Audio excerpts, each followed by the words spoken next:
Okay, and we're live. I'm going to be trimming parts for a little bit. If anybody wants to come chat, the link is, let's see, there's the link. And type it in and come talk to me while I trim parts. Until somebody's chatting, I'm going to play some music by the one and only Mike Gutterman from, let's see, let's do background music for Productions Volume 3 today. I don't think we've heard that yet.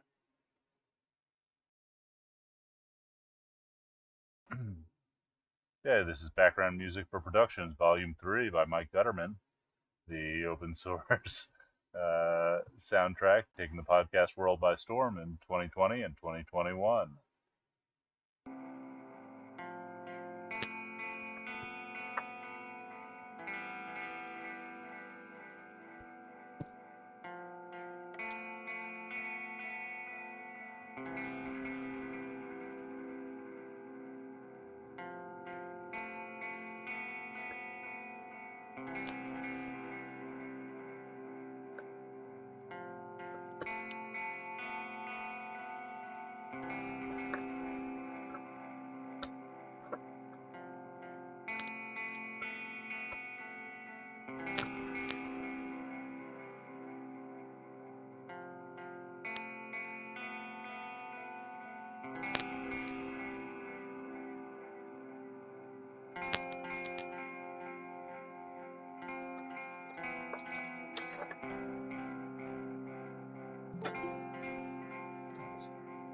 We got a guest. Let's see.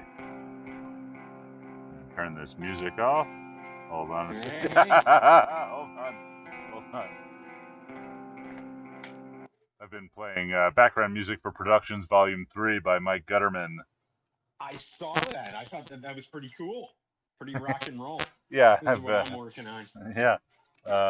Hold on. Oh, wow. Let me put it sideways. Let me do that. There we go. Oh, that's a great pick of Trudy. Are you making that into wood block? Yeah, it's this is a linoleum. Oh, that is linoleum. I thought that was a pencil sketch. Yeah, in fact, actually, usually the linoleum I get is actually it's rubber. And I do some cuts. This is a cut that I'm in the process of working on. This is actual linoleum. I mean, it's you see it's backed with the fabric. And all it's like you peeled it off of my kitchen floor. It smells exactly like a grade school library. Yeah. It's exact. So. Oh yeah. Okay. Well, you're a little bit early. Sorry, talking to my wife. Oh, that's fine. Hey, Laura Beth. Yeah. Ethan says hello. Hello. Yeah, I think I made a linoleum cut or two in like middle school. I think my mom still has a print of it. It was a gorilla. I've been not a pterodactyl. No. Not a cameradactyl? No, that would have been too hard. The gorilla probably started out as a self-portrait, to be honest. So what possessed you to cut all your hair off, man? You're as shorn as I have ever seen you. Yeah. Is this like your once a year thing? Yeah, my once every 6 months usually, but I lost the number 2, so we went with number 1 today. And like, you know, some people would do like a trim, but I don't got time for like multiple haircuts, so it all comes off and then it all grows back. It was getting in the way of eating, so you know, before I lost any more weight. Like. Yeah. The thing, trimming the beard is my mask. When I put on a mask, hang on a second. Maybe I got one. I do. Here, I'll take my goggles off. When I put on a mask, I've got this tiny little bit of beard that comes out the bottom. You see that? And then on the side, when Oh, Graham Young has left the meeting. I think he will come back. Let's see.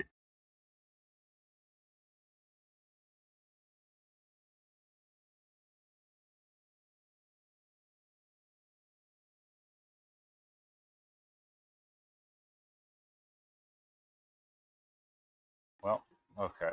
We'll wait for Graham to come back. I will keep trimming. Here he is. Okay, now I'm back.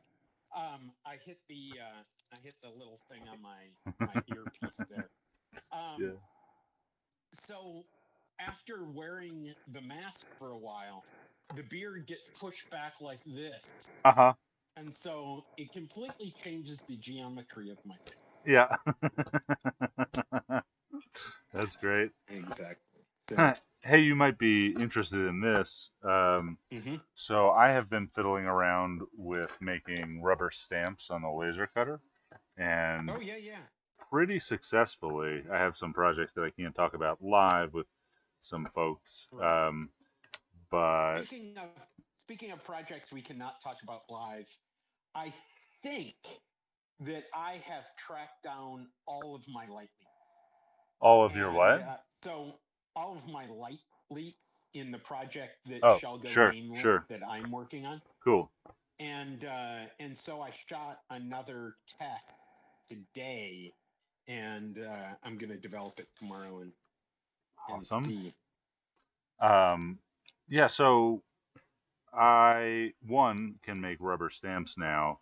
The material is Hmm. medium expensive, but it's not that crazy for small stamps and like for woodblock type prints, right? So to cut Hmm. woodblock is really cheap because wood is cheap, and to cut it Right. on rubber is reasonable. The other thing that I saw some people doing is like laser etching what would be woodblock stuff onto acrylic, and then I mean you need like a press with a roller in it to Hmm. get that to work. And I don't have whatever that sort of sticky, greasy ink is that's very Hmm. unliquid. Um, but if you want, I Yeah, will. it's just block printing ink is what Yeah, it is. if you're into any sort of vector graphics, I will cut you stuff. I have plenty of acrylics in here. You can fiddle Ah, with it. cool. Cool. Yeah, that's so here's my question. You've had your laser cutter now for what, 3 weeks? I've had it Has for it three been weeks. three? I've had it running for about two. Yeah. Okay. So have you put in your new laptop? Have you put it in and Laser laser engraved it. cut, laser engraved something on there? I No, mean, I'm because pretty that sure. I think that that's the only thing I would want to do with it. I mean, that's the only thing that they do on the Glowforge commercial. Uh huh. Yeah. So I what mean, I else are you guess gonna I do? So once you've could. done your laptop and you've done your iPhone, Right. um, so I even yeah. have. It came with a rotary stage, which I would not have paid for, but it just came with the thing. It's a fancy thing for like I could engrave a pen or a glass. I could put your face on a brandy snifter. uh, Hey, yeah, wow. Okay. I'm not. I think I might want a beer glass Uh huh.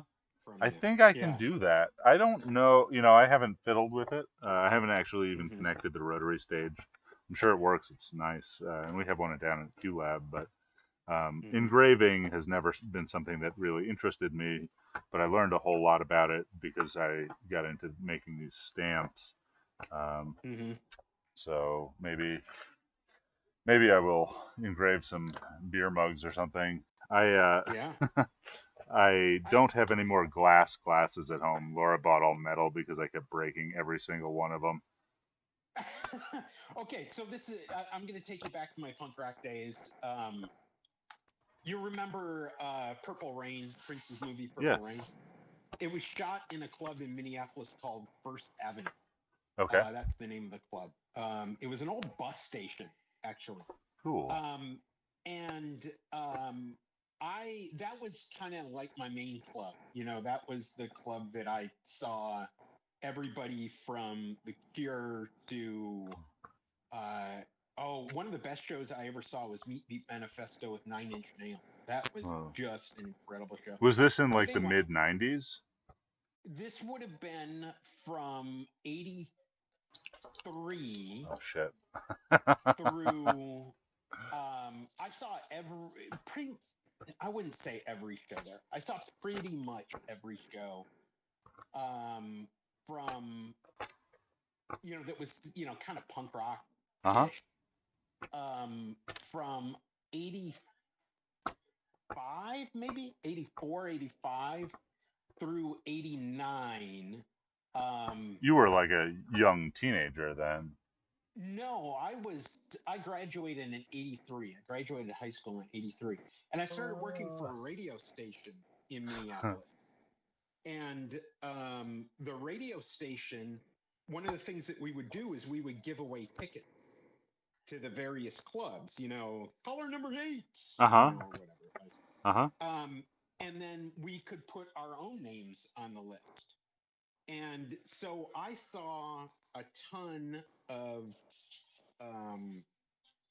bands that would now be okay. So think of this: it was a 1,200 person. There were very few seats, but it was a 1,200 person bar. Crazy. And then they had a little sidebar that was, I think, 180 or 200 people. So these were two separate clubs in the same building. Uh-huh. And like I saw Jane's Addiction in that 200 seat bar. I saw the Pixies. I saw, I don't know. I saw pretty much everybody of my generation. That's crazy. I would have liked to see the Pixies. Yeah, well, and the Pixies in the Surfer Rosa. Surfer Rosa? Was that Pixies? Don't know. Am I talking, is that Jane's Addiction? I don't know. Why I'm getting the Pixies and Jane's Addiction mixed up, I don't know. But anyway, so my whole point is, in 10 years solid of going to this bar, they had 3 grades of glass. They had the sub solo cup plastic, semi-clear, cloudy plastic thing that would, you would grab it and it would, it would crush. Okay. Uh-huh. Then they had like a plastic cup that was like fake crystal, it was etched and all that type of stuff. And then they had glasses. Okay. In all that time, I never even got to the really nice plastic cup. They would look at me. It didn't matter. They would look at me and they're, give them the ones that, that Wait, he it can't depended break, on the person, not the drink? Yeah. Oh, right. Absolutely. It depended on the person. So like I would see people and they'd come back with the same drink in a glass or the same drink in that higher end cup. I would go up and it would be just, give him the disposable. He's just, it was, anyway, it was a great time. It was a great time for music. It was a great time for punk rock, at least. So before I stopped really listening to music. Uh-huh. So I'm going to have to, it's good to talk with you. I hope you had a good little Christmas break. Yeah, I've been working. We didn't, yeah. We should talk about doing a show coming up soon, yeah, I think. Before I let you go, I was going to ask if you wanted to schedule a podcast. I would like to get on, maybe I could just get on before you guys, like half an hour early, to make sure that I can connect the stream to the Homemade Camera podcast channel, rather this one. Oh yeah, okay, I see what you're saying. Yeah, we could do that. Are you going to put up our last one as a podcast? Oh, yes, I need to do that. Okay. The other one, since you're using music for Guttermans, we need to thank him for being on his show. We do. Hey, one second. Yeah, and the hacksaw is outside in the shed doors. One of them. There's 2 hacksaws out there. In one of the buckets. It'll be on top of the buckets because I just put it out there. Sorry, Laura's trying to hacksaw something. If you can't find anything, I will come back. Yes. Is she trying to like hacksaw the bars from the windows so that she can get free from? No, she bought Ethan. insulative door strip that's too long that I should really cut. Yes. What if that's your job? Nah, Laura's pretty handy actually. Okay. She does a lot of the stuff. Yeah. I do So the does my stuff wife to like a when a certain lock extent. is broken, I will fix that, or a pipe. But Yeah. Or the Ethernet. The yeah, Ethernet.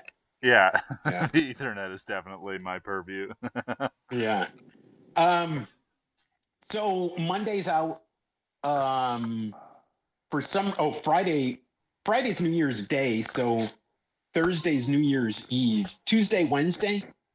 One of those days. The sooner we can get our compatriot from the Northwest Uh-huh. So yeah, I on realized like board. actually my trying to get you to commit to a time before we get off the phone is actually meaningless because I will just make time whenever. I'll probably be Uh-huh. here doing this. I'll just stop while we record a podcast, and then yeah, Right. what Right. Exactly. yeah, why don't you get with Nick, and then I will tell you my only definite thing that I have to do is 6 a.m. to 7 a.m. Monday morning my time. I am booked. Other than that, Yeah. Monday we've got some stuff to yeah, return and do all that type of stuff.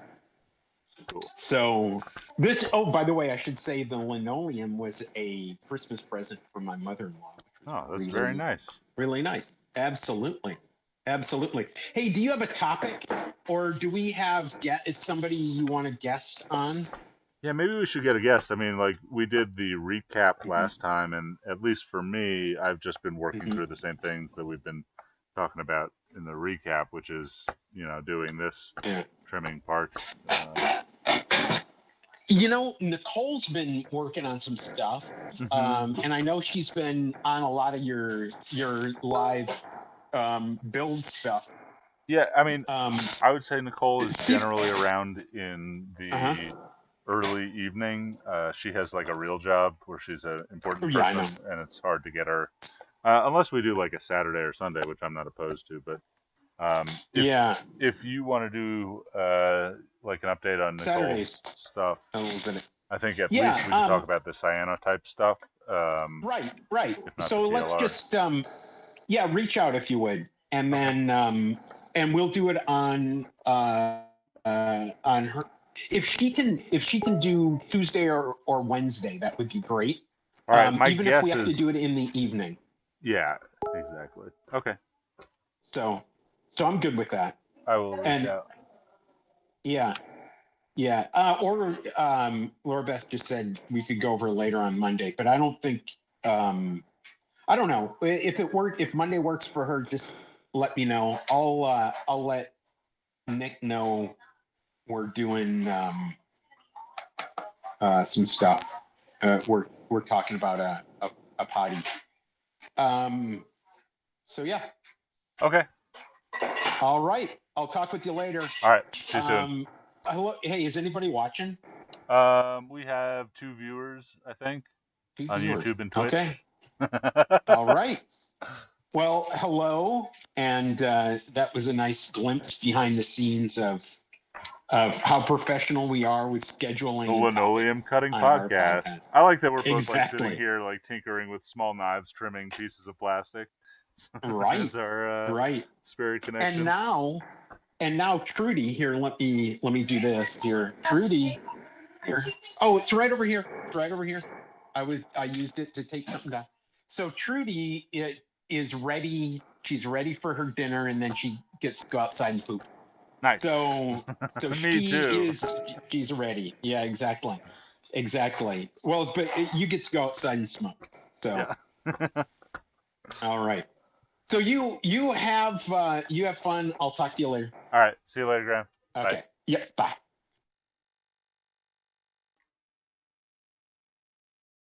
Okay, that was the famous Graham Young. Now I'm going to play background music for Productions, Volume 3, the open source album taking the podcast world by storm in 2020 and 2021. This is Brigadier.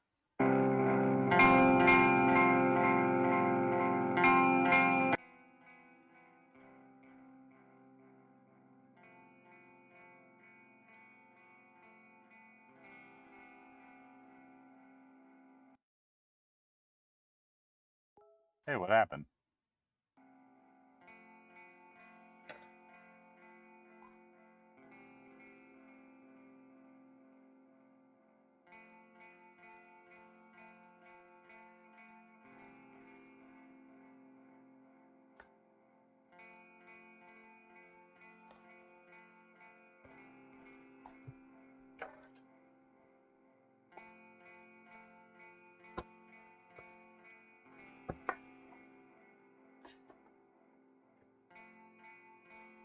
If anybody's out there watching and wants to come say hi, we got the link right here.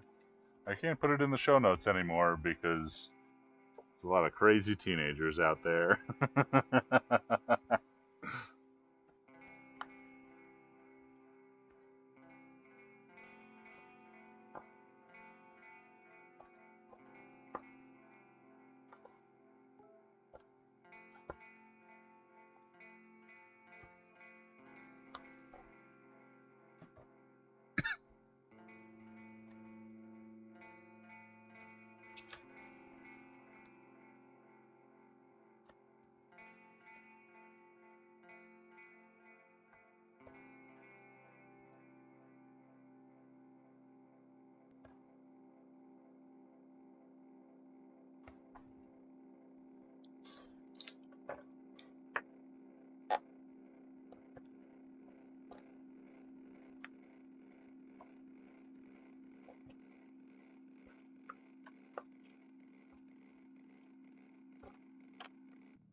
Hey, Nico Cazal says, hi, Ethan.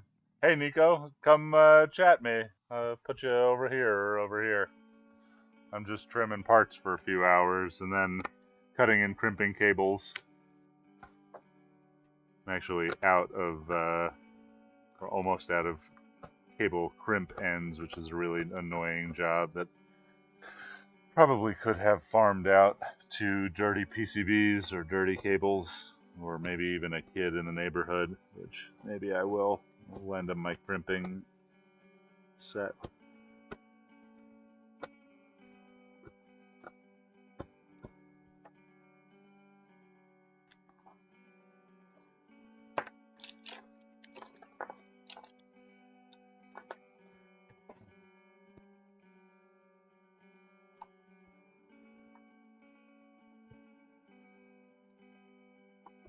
Sorry, not going to be able to stay for too long. Some errands to run.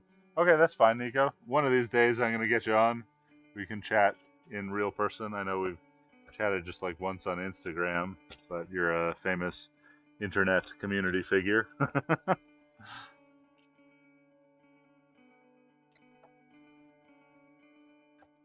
It's not the most entertaining of streams, but gotta sit here anyway.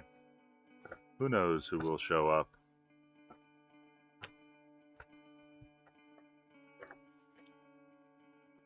My head is so shiny now.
My friends on the Dima Valon says, hey, where is Ethan?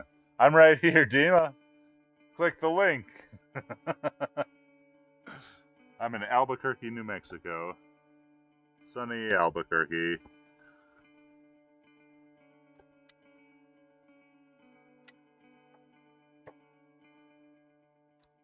Dima, where are you? My guess is New York City or Northern Jersey.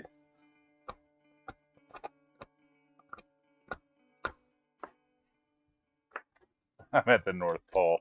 I shaved off my Santa beard today.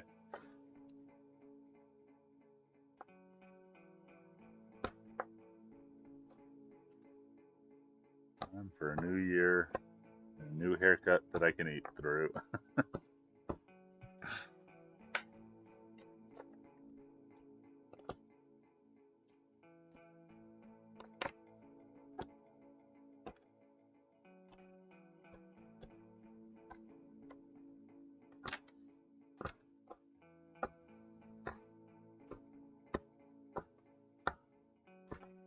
I don't want to jinx it, but I've yet to cut my fingers on this stream. I'm doing a lot of cutting and trimming, chiseling, and prying things apart with knives.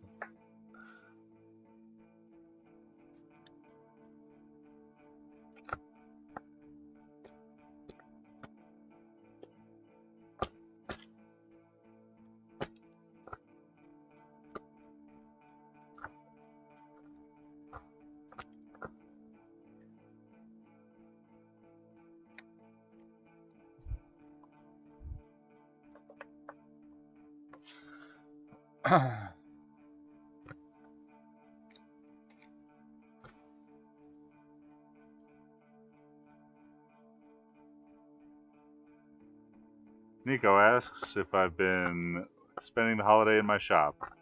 Yes, yes I have. I've been playing Santa. I actually didn't get that much done yesterday, but I come in here every couple of hours to reload the printers and make sure they're running about 24/7. Ones that are on anyway. And what did I do yesterday? I sanded some more Mongooses and checked out some parts. I got some sensors in the mail today. I think I'm 3 components left from being able to ship the first batch. Still waiting on those. And what else did I do? I was not on stream, but I video chatted a couple of friends. One who wanted to buy a new camera, who I helped him buy a camera or figure out what camera to buy 13 years ago, which was a D40X. And this time around, I think he's bought a Sony A6000. And then I talked to another friend while trimming parts who was fixing an air organ that he bought from a guy. It's pretty fun. Done a lot of call-in repair stuff. My buddy John bought a house in Jersey a couple of months ago, and in the first 2 weeks he called me 3 times, once with a broken washing machine, once with a leaky pipe, and once with a toilet that wouldn't stop running. I like being people's phone a friend for plumbing issues.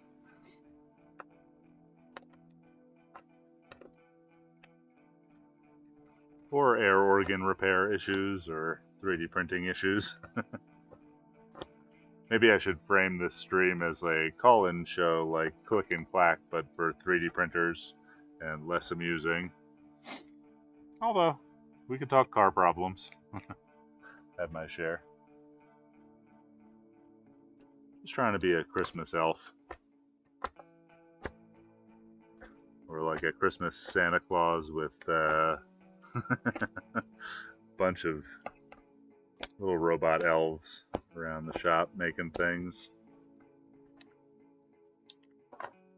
Spent a couple hours yesterday trimming all of these cog spacers, a couple hundred of those that go in the Mongoose. Now I'm trimming the second set of cog spacers.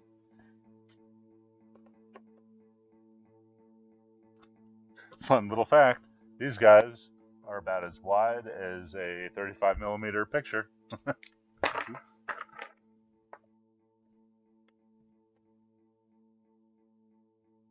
Oh, Dima Balan is in Kiev, Ukraine. Wow.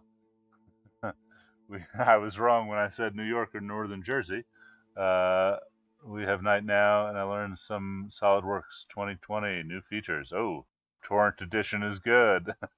I got that 2017 edition. There's some features I would like.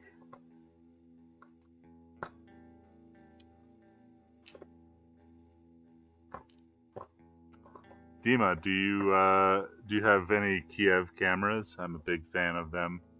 I really love the Kiev 60 and some of the old Kiev Contax copies.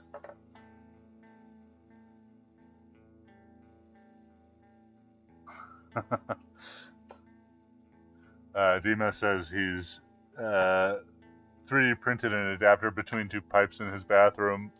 It's the ultimate tech. Yeah, so actually my toilet flapper valve, the upper hinge, is 3D printed.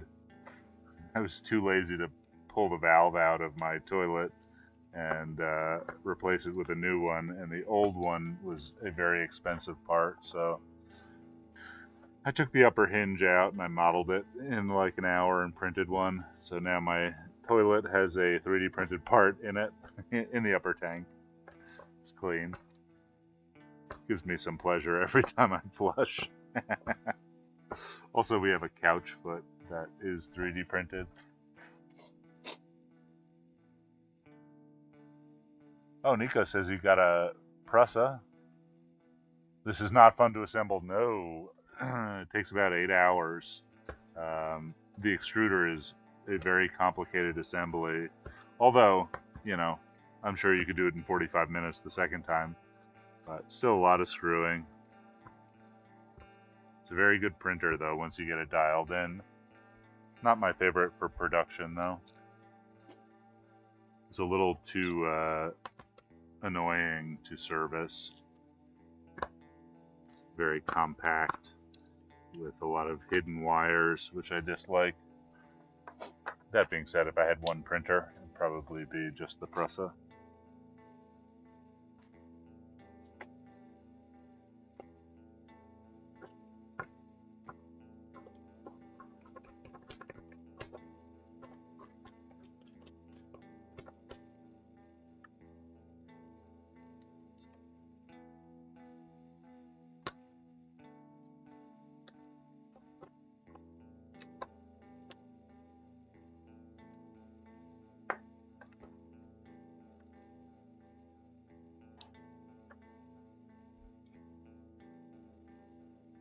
Yeah, the cabling was crazy. Yes, I'm not sure which Prusa you have. I have a Prusa i3 Mark III S and then a Chinese clone of it, which is almost identical. But the wiring and like the way they fit the ENC Rambo board into that board case and like snake all of the wiring through holes in it and the way it's bundled just makes, you know, I I gunked up and then broke a heater cartridge and wanted to change it and a thermistor, and it was like a 2-hour job that would have been, you know, a 3-minute job on my normal printers or maybe a 15-minute job on the Enders. It just really convinced me that this was not the way to go for printer farming. Then again, you know, oh, i3 Mark III S Plus. I don't know what the Plus does, but I'm sure it's no less complicated. Yeah. It's a really good printer. And I mean, obviously, Joseph Prusa is running a better farm than I am. And he's got all of those up and running. But it also probably has 100 people making them and adjusting them, and probably some jigs and things to make it go easier. But, yeah.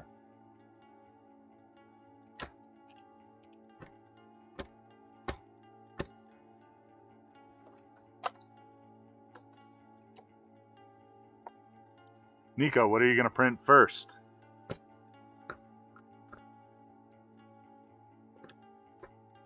I hope you say Bronco Pan. Or toilet parts. Plus is the last gen just released during Black Friday. Oh, cool.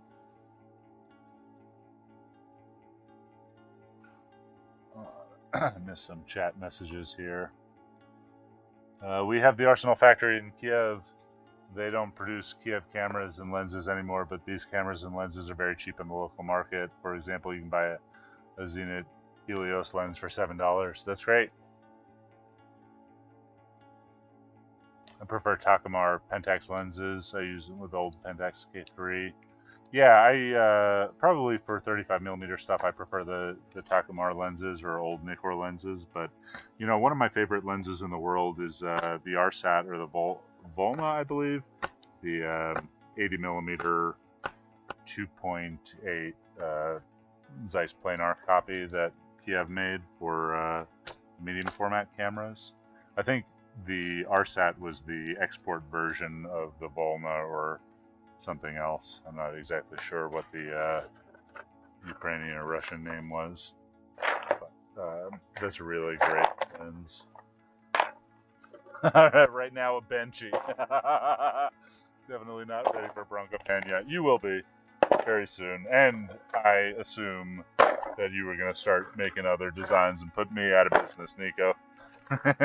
You seem like the obsessive type, which is cool. I am too. Lens board might be a first print for Hydostomat. 150. Cool, yeah. Lens board seems reasonable. Reasonable place to start. Them caps. And who knows?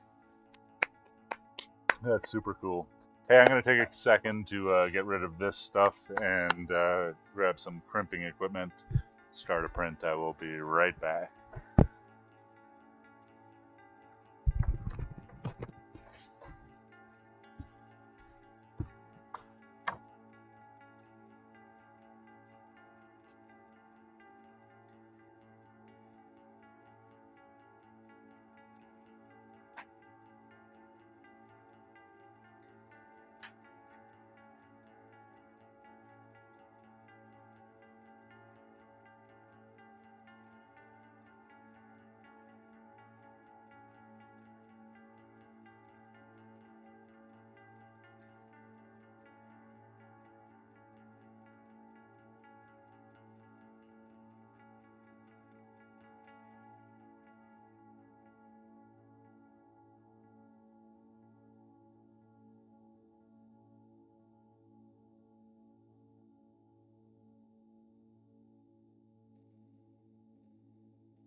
Nick says,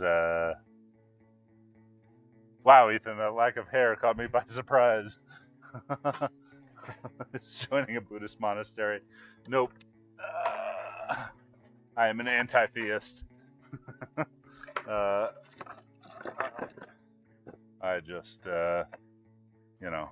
Oh, now where's my knife? It's getting hard to eat. New year, new hairdo.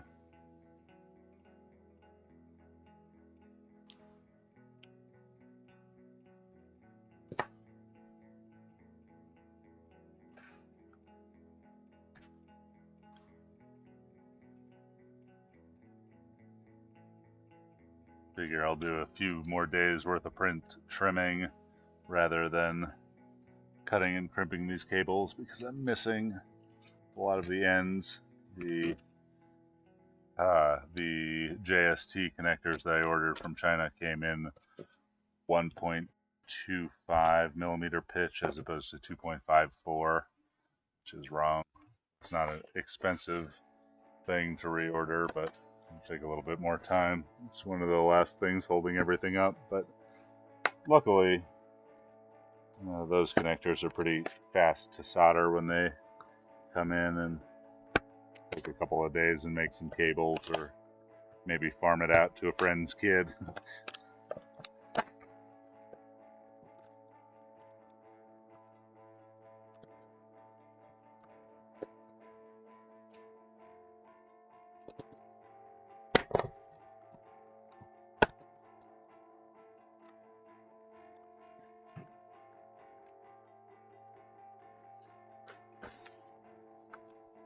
Hey, Nick and Dima are talking about Arax. I might recommend the Sam Sherman episodes of the film photography podcast. Those are some of my favorite. Sam Sherman talked a long time about Arax and Kievs and selling them on the US market in the 90s, which I am interested in. I bought a lot of Kievs in the 90s. Nico asks what printers are in the back. They are Ender 3 Pros.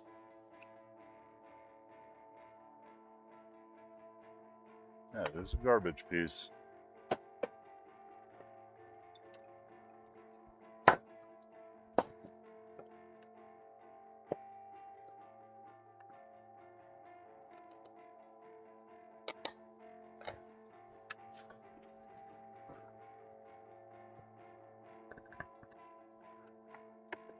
They're very simple printers, but you know, they just have to print this same set of 9 prints over and over and over again, which they are good at doing.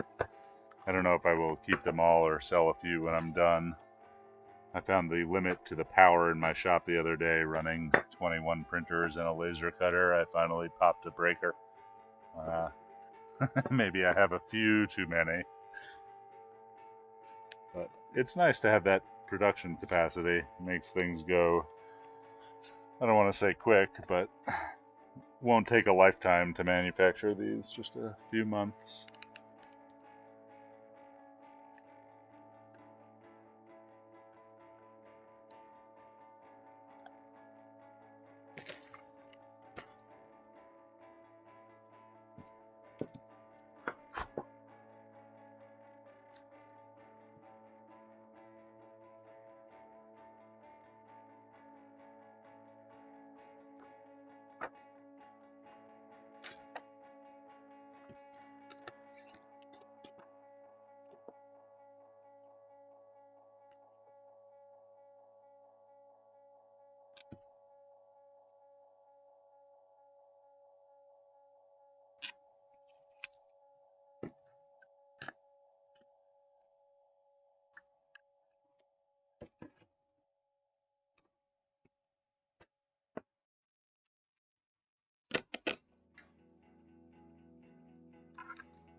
Dima, I think the hype around Soviet glass is that they made some pretty good copies of German glass, and they made them really cheap. You know, back in the 90s, I was buying like a Kiev 60 with a 80mm lens and all the other stuff around it for $120 brand new from the Ukraine. It had problems, particularly mechanical problems, but there was some really good glass in a lot of those.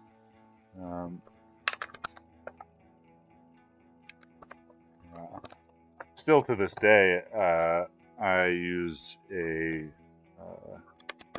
Jupiter 12, which is not amazing glass, but it's pretty inexpensive, and I don't mind beating it up on backpacking trips in the rain and such. And a Jupiter 8, which is a 50mm f2. Certainly not like the best rendering glass on earth, but it's pretty nice. I prefer it to some of the Canon glass that I have. I even have a screw mount like Canon LTM 50 1.2, which I don't really like that much. I prefer the Jupiters. That being said, is it better than a Leica? No, but you know, I destroy a lens every year or two.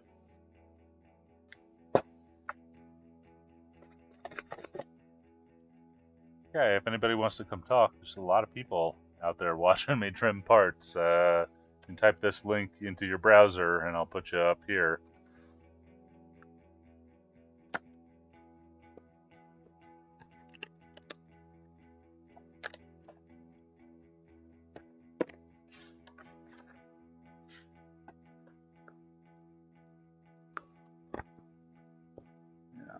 I think there's a lot of hype around like Helios lenses, which I am not a huge fan of, but I get why people like them. They have a very distinct look.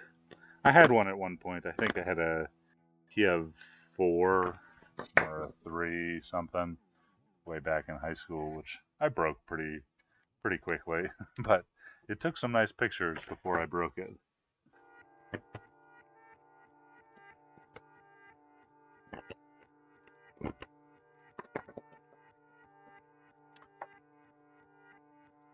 Huh. Nico says that the Zenit factory is still possibly running in Moscow. That's cool. I'd love to take a trip to all of the Russian camera factories, Soviet camera factories, I guess.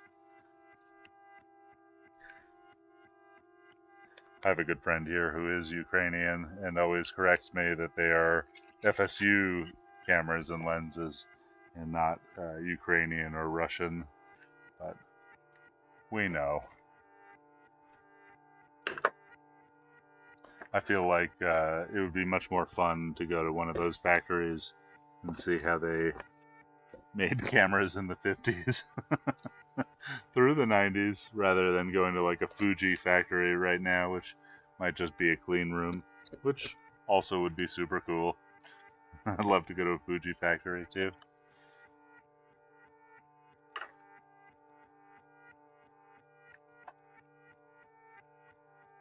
Zenit factory produces quality glass and they're active. That's cool.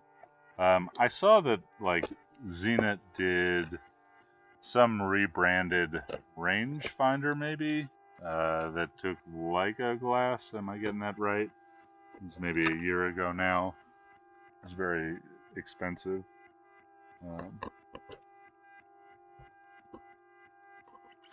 I actually just saw my friend Sergi from about 20 feet away. When we were in high school, he had his grandpa's Zenit that I guess he had in the Russian army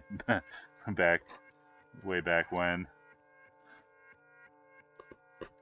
You gotta ask him about that.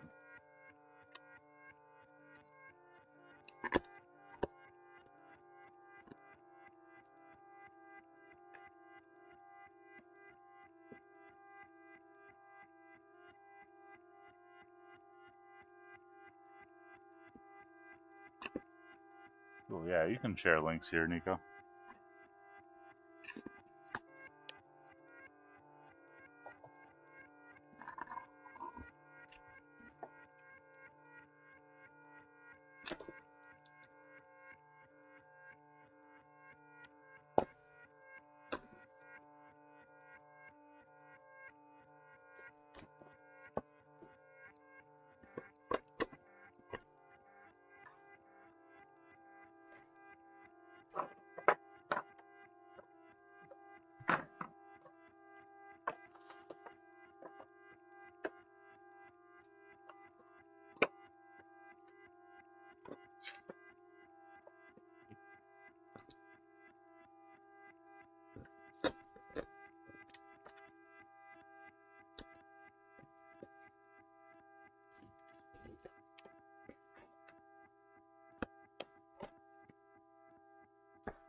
Oh,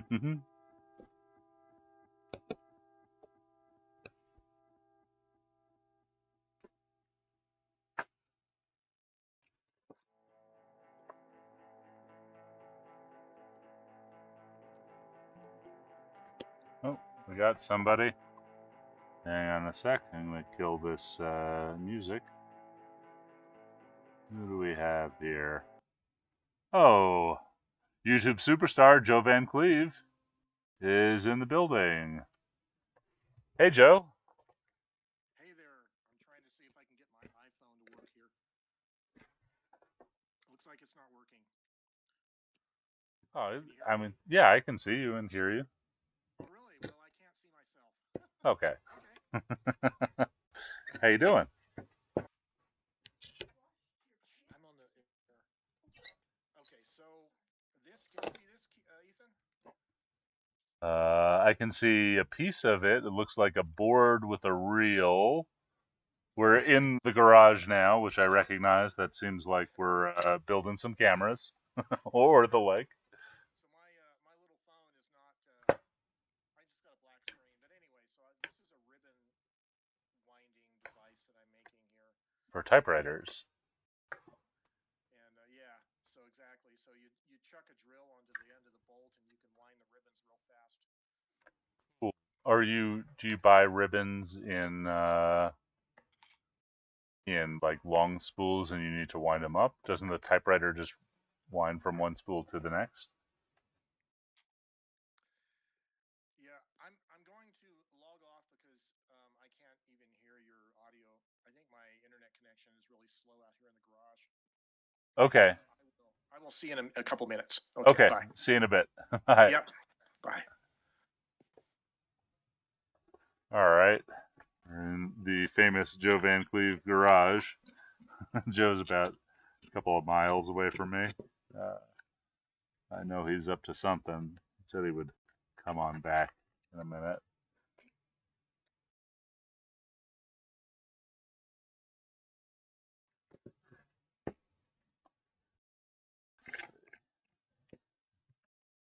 Play some more music until Joe gets back. We've got background music for Productions Volume 3. This is Hardwire Tape by Mike Gutterman.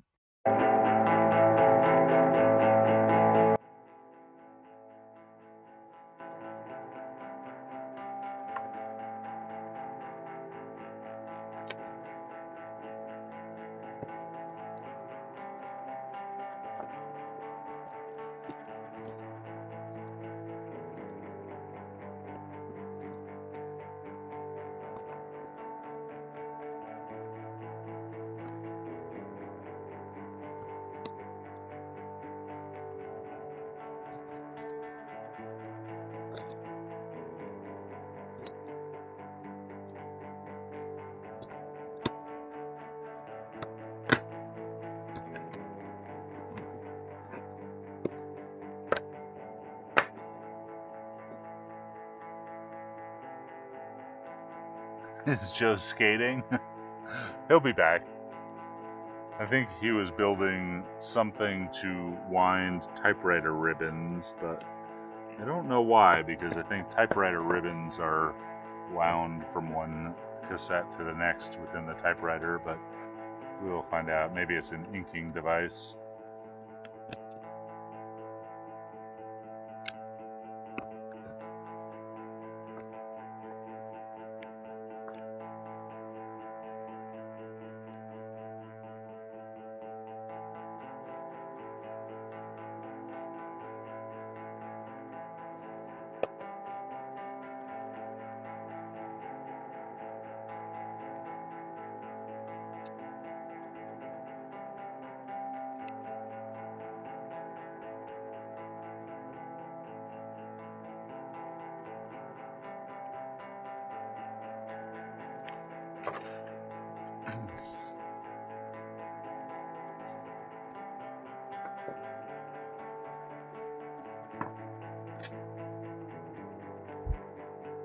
Oh, let's change the prints.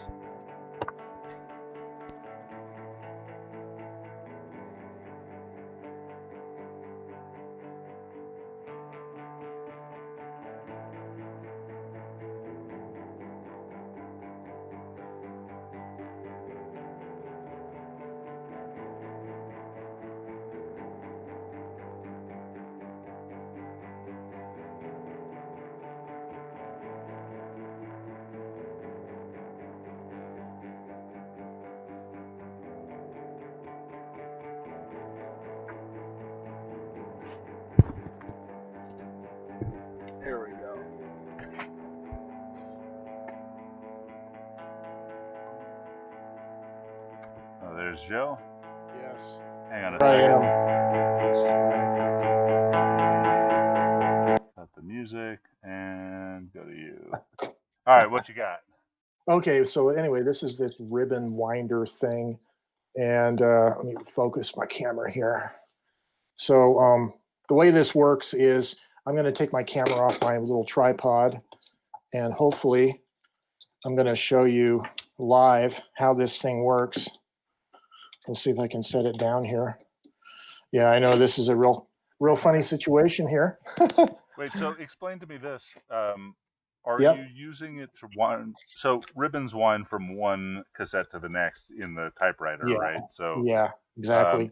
is this a repair device? Is it a re-inking winder, or is it a spooling winder from like one large roll to make new ribbons that are shorter? Yeah, basically there are different styles of ribbon spools out there, and there's different quality ribbons and different styles of ribbon spools. You have to. So I find ribbons, the really good ones, come on a type of spool that doesn't have eyelets, the auto reversing eyelets at the end, and they're slightly different size. And I have a friend who wants some ribbons that needs them for Olivetti spools, and Olivetti spools have this hub in the middle that has a recess. And so this is just a test to be able to, so here you go. I put a little back tension on one of the spools, and I can basically wind the ribbons from one to the other. So I basically have some of these really good quality German DIN spools, the German DIN standard. Sure. And yeah, so I'm going to be putting some good ribbons onto these Olivetti spools as I move my camera and disconnect my cable temporarily. Yeah, so I'm going to be basically doing that and waiting for the video to come back here. Okay. And yeah, so then I'll be able to wind these a little more effectively. And it's just a little tool that I'll be using in the future as a typewriter hobbyist. It's kind of nice to be able to wind spools, ribbon spools, a little easier than by hand, which gets a little tedious, and kind of messy. How long is a spool? Anywhere from about 12 to 15 or 16 yards. And yeah, and so the typical typewriter ribbon that you buy on Amazon is about $7 or $8 a ribbon. But I found a supplier for these really good quality ribbons that is 12 ribbons for $10. So it's under $1 a ribbon.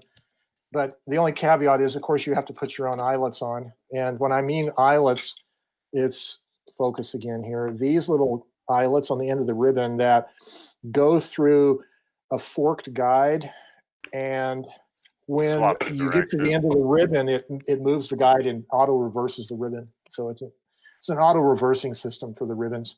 Interesting. Yeah, but like most of my projects, this is built out of just makeshift hardware that I find in my spare bins. So it's just a hodgepodge of nuts and bolts and washers and junk. So I mean, it looks like it works pretty well.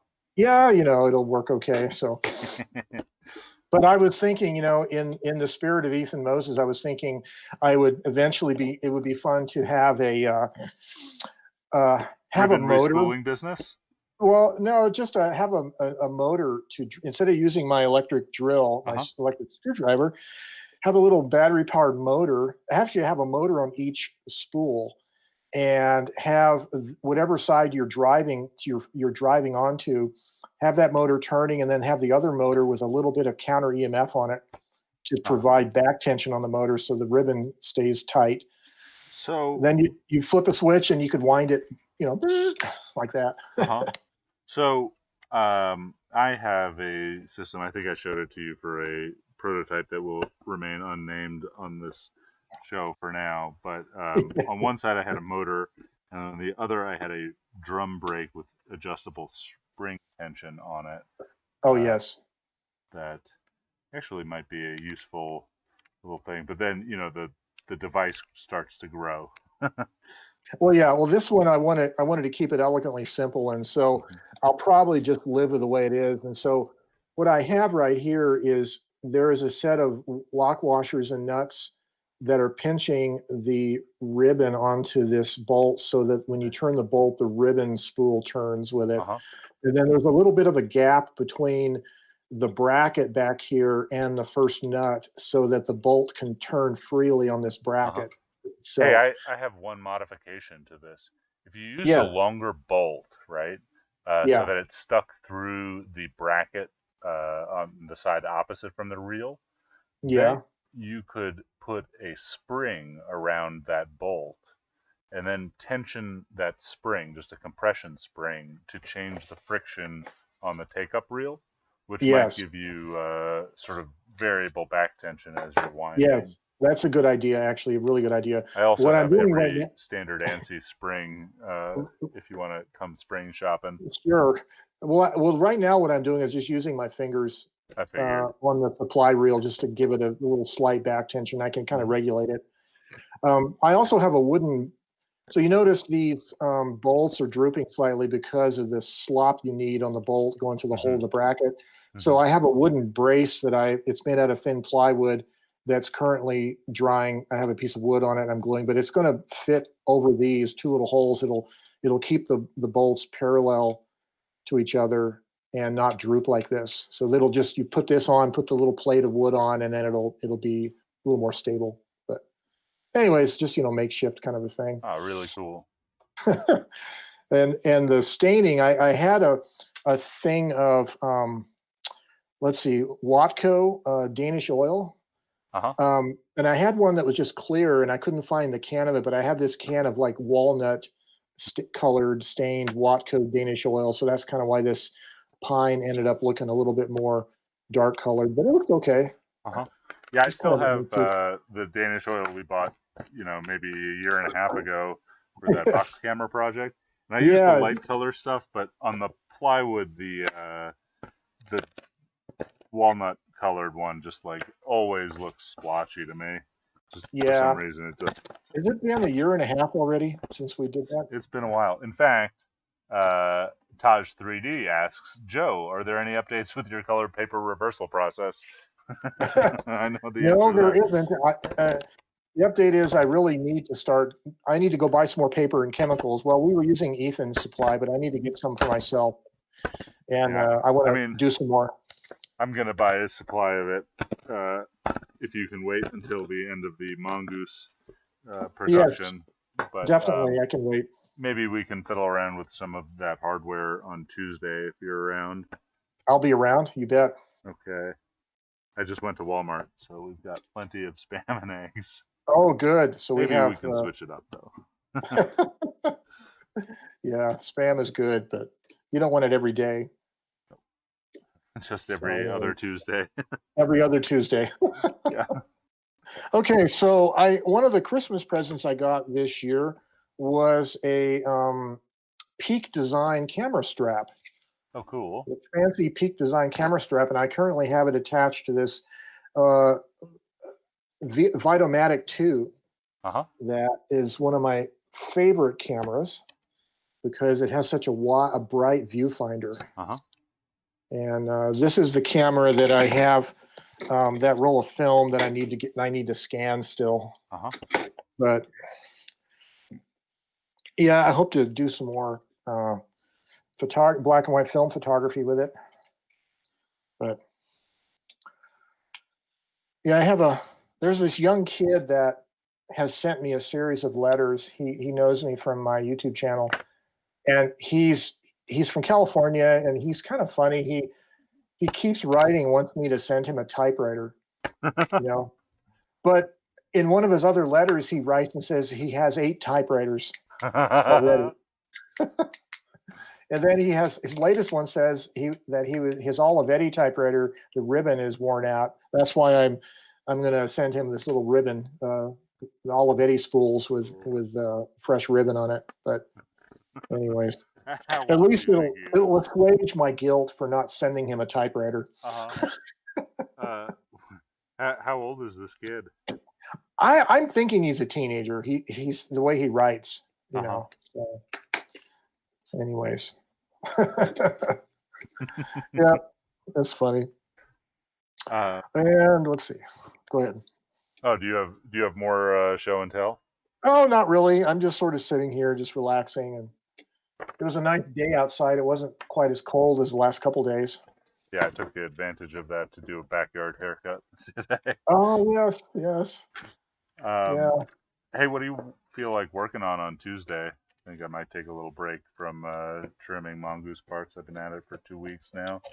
I'm thinking we should make a self-developing back. I was thinking about that. We have the laser running. I have the old file. So I think, you know, it would take us some time. I want to redesign that light baffle and the connection to the funnel, because that broke on the original prototype. Also, there's a light baffle for it's sprung for the dark slide, so when you pull the dark slide out, it closes. I'd like to redesign that. That one actually worked and didn't break at all, but it was ugly looking.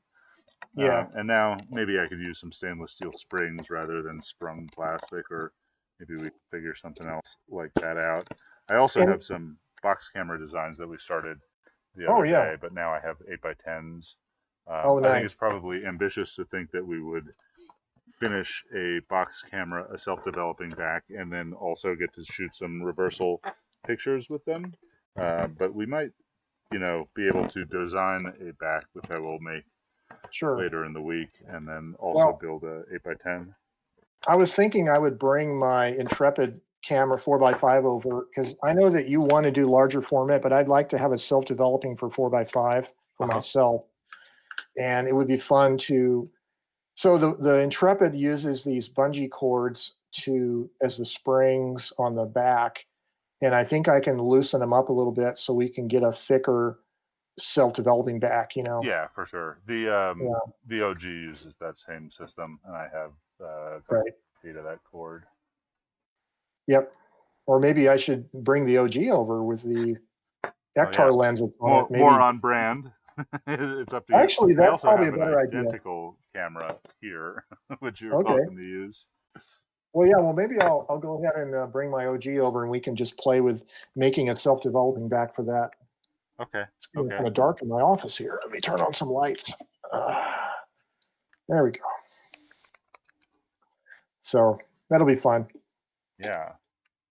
I'm looking forward to a day where I think I spent most of Christmas Eve and Christmas just trimming parts. I saw some of your streams there. Yeah. I like your little sander. I think you showed that to me a few months ago. But no, I didn't. I didn't know that this type of sander existed up until a few days ago. You know, ordinarily I would have farmed out the hand sanding of these things to some kid, but you know, COVID.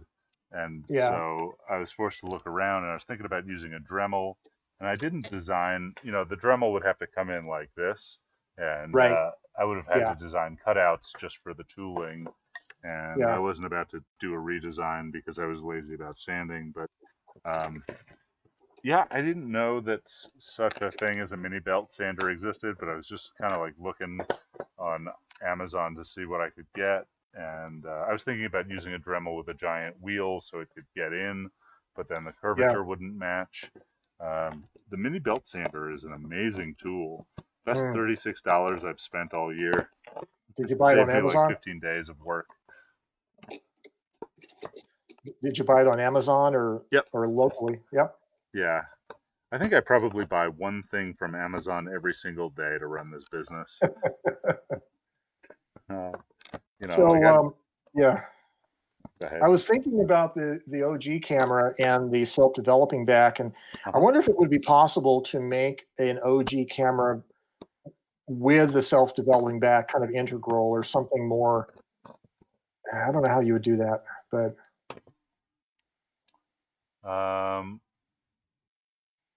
yeah, I mean, anything is possible. The one thing that I think is that the self-developing back on the OG, now that I'm thinking about it, it pushes the flange distance out quite a bit. And Yeah. so we might not be able to get it to infinity with that camera. Yeah, you'd need to make a cone that's shorter Yeah. and then have a spacer. That's why I was thinking about maybe my Intrepid, because it's a That variable makes more focal length. sense. Yeah, I'll probably bring the Intrepid over. So, So the reason why I haven't thought so much about 4x5 is like, it's still pretty easy to have something like a Stearman tank or one of Jeff Perry's tanks and just like sure. pull stuff out. Also, the cost of these things is partially, acrylic is expensive and cutter time is Yeah. expensive, but it's Yeah. also assembly time, and it's no faster to assemble a 4x5 than an 8x10. And so, I think these backs are going to cost something like $200 by the time they're done. And I don't think a 4x5 would be that much cheaper. And I don't know what the market is for a 4x5 back at $200. Whereas, an 8x10 back at $200 is like only $100 more than an 8x10 back now. Yeah. But it's just the market for the customer has to have an 8x10 lens and camera, and it just 4x5 is more readily available lenses and cameras in general. That's true. I mean, Yeah. I'm totally down to make at least one for you in 4x5 as Yeah. a test. The geometry is scalable for the moment. I was actually kind of halfway thinking maybe if you could design an OG like camera where the pour spout for the chemicals is up on the cone next to the lens. Oh You God! just pour it into the camera. This is a recipe for disaster, Joe. How many lenses are we going to ruin in prototyping? Yeah. I mean, I think that's medium clever, but I'm going to take it back to the always Ethan trying to make a buck. That's right. I don't think that is a A good fast product. 8x10 beats a slow 4x5. Yeah. Or the fast nickel beats a slow dime, so to speak. Yeah. Yeah. Exactly. That's funny. Yep. Hey, I ordered just on a whim. I'm basically done buying pens, but basically means I just ordered a set of pens the other day from China. They'll be here next month.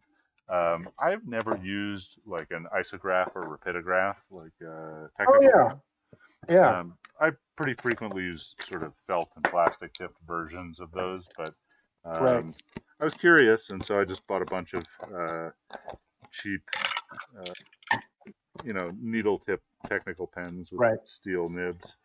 My experience has been you almost need the ultrasonic cleaner if you're going to use those, because most like drafting, like architectural houses that in the old days, they had the complete set of rapidographs, but they had the ultrasonic cleaner because it would just, you would gum up those tips really quickly otherwise. Yeah, I think it may get to the point where I gum them all up and then have to get my buddy Dennis to clean them in his ultrasonic cleaner. On the other hand, I wonder if you can use fountain pen ink with them. So I looked into this, and apparently fountain pen ink is much thinner, or usually much thinner. Right. So the pen's going to leak or bleed. Yeah, exactly. Yeah. And likewise, if you put rapidograph ink into a fountain pen, you just gum the feed immediately. Okay. It's a special thing. And the thing is, like, I never make final prints by hand. Like, there is no reason for me to own this set of pens other than I was curious because I had never used one. Sure. I saw too many YouTube videos. Different size tips, right? So yeah, I think I spent $30 with shipping, and I got 9 sizes from 0.2 to 0 or 1.2. So that was kind of a bonus. I think the way they would use them in the old days was the ideal material was actually mylar or vellum. Yep. Yeah, and on mylar, it's really very archival, right? It'll probably last hundreds of years, So, not that anybody is going to read your journal 100 years from now, but they might. No, somebody's going to find them and say, like, this is garbage, and throw it out. Also, like all of my final plans are digital files, which hopefully, in 100 years they'll be floating around free on the internet, and some hipster kids will be making them. But yeah, assuming we have an internet and it isn't like some post-apocalyptic scenario. Yeah, like Mad Max. The thing is, I think the post-apocalyptic scenarios we're facing are all, incorporate the internet more like Skynet than Survivor. Probably like a William Gibson sci-fi novel. I was thinking, what is it? Do androids dream of electric sheep? Yeah, exactly. Yeah. Philip K. Dick. Philip K. Dick. Yep. Yeah, the foundation of Blade Runner's mythology. I bet maybe we've talked about this. When I moved to Albuquerque, I read Dune for the first time, which was like a real eye-opener. One, like how much of sci-fi is based on Dune, and two, like I felt like Dune was about Albuquerque. Like Laura and I need still suits to go hiking. There's a certain element of that I can see. Yeah. I've been using a lot. A man's flesh is his own, but his water belongs to the tribe. Yeah, exactly. Well, it reminds me of that classic Gary Winogrand photograph titled Albuquerque 1957. Yeah. It's the one with the tricycle overturned in the driveway. And the Sandia Mountains are behind the house, and the garage doors open. Didn't you find that house? Yeah, I did. I did find that house in one of my blog articles years ago. But that kind of reminds me of the way Albuquerque is. You're right on the edge of the desert, kind of a semi-oasis in the desert. Yeah, semi-oasis. An oasis with no water, but we do have Walmarts. Walmarts and drive-by shootings and, gang activity and, all that. Classic camera and typewriter gangs. Yes, exactly. Got to watch out for us. It's like the Sharks and the Jets or whatever it was in West Side Story. Yeah. Oh, funny. Man. Yeah, that would be a funny story, actually. Have a typewriter gang. It would be like you and Bill. Yeah, exactly. We call ourselves the Skywriters, after the Smith Corona Skyrider, or the Rockets, the Hermes Rockets. That's good. Yeah, there's a lot of rocket history out here too. Yeah. I wonder if any typewriters or cameras were ever made in New Mexico. That is a good question. Well, as far as cameras, I can only think of Kurt Mottweiler. He lived up in Taos for a while, I think, or somewhere in northern New Mexico. Yeah. I follow him on Instagram. I thought he was out in Portland. I thought for maybe a decade ago or more, he was, in northern New Mexico. Interesting. Yeah, so maybe, other than Joe Van Cleve and Ethan Moses making cameras in Albuquerque. Yeah. Yeah. Actually, you know what? Come to think of it, there probably were cameras designed or made in New Mexico because during the era of atmospheric nuclear testing, Sandia Labs was responsible for the testing. And they were the ones that designed a lot of these custom high-speed cameras along with EG&G. So I got a friend from QLab who makes cameras that he can't really tell me about, but he's building digital cameras for scanning the skies. We'll leave it at that. Yes. For Sandia. There's clearly a lot of custom stuff here, right? There's the optics range, or the optics group that's at the missile range down at White Sands. I know they make a lot of cameras, but nothing like commercial, right? There was Eric Renner for a while making the Leonardos. Right. And then there's the Starfire optical range over on Kirtland Air Force Base. Right. One day I was testing my car out. I had swapped, I forget, some radiator pipe, and I was driving around down the dump like I do down on Bobby Foster. I just Oh yeah. followed it. I was just tooling around to see if I could get my car to overheat, which, good fix. And I wind up like out in the desert, just me, and there's a gate with a giant satellite dish going around and like a restricted area. I said, What the hell is this? I gotta get out of here real quick. Yeah, there's a lot of mysterious stuff out here. It really is. Huh. Hey, did you know Kurt Mottweiler? Have you ever met him? I've never met him. No. See, we've been trying to get him on the podcast for a while. Actually, we should get you on the podcast. I had been pushing that off while you were working on that coffee table book, but at this point, the coffee table book is going to take long enough that we could just have you on again. Yeah, that's a good idea. And well, I've noticed Kurt has been posting recently to one of the Facebook photography groups. What is it? Not sure. Is it the camera making? Maybe it's your. He's on our group. I don't know. Yeah, I mean, we've been group. dogging him for a year and a half. He's not interested, I don't think, but we're gonna get him one of these days. Yeah, I think recently he's been posting to the group. Let me see if I can find it here. The Lensless Podcast. Let's see if I can find a post. Just like in the last week or two, I've been noticing a number of his posts. Uh-huh. I've seen a bunch of his stuff on Instagram of late. Not on Facebook nearly as much. Although I'm live streaming to Facebook right now. I have 0 followers there. Yeah, actually, he posted on December 24th, the most recent one, on your group. On the Homemade Camera Podcast group? Yeah. Yep.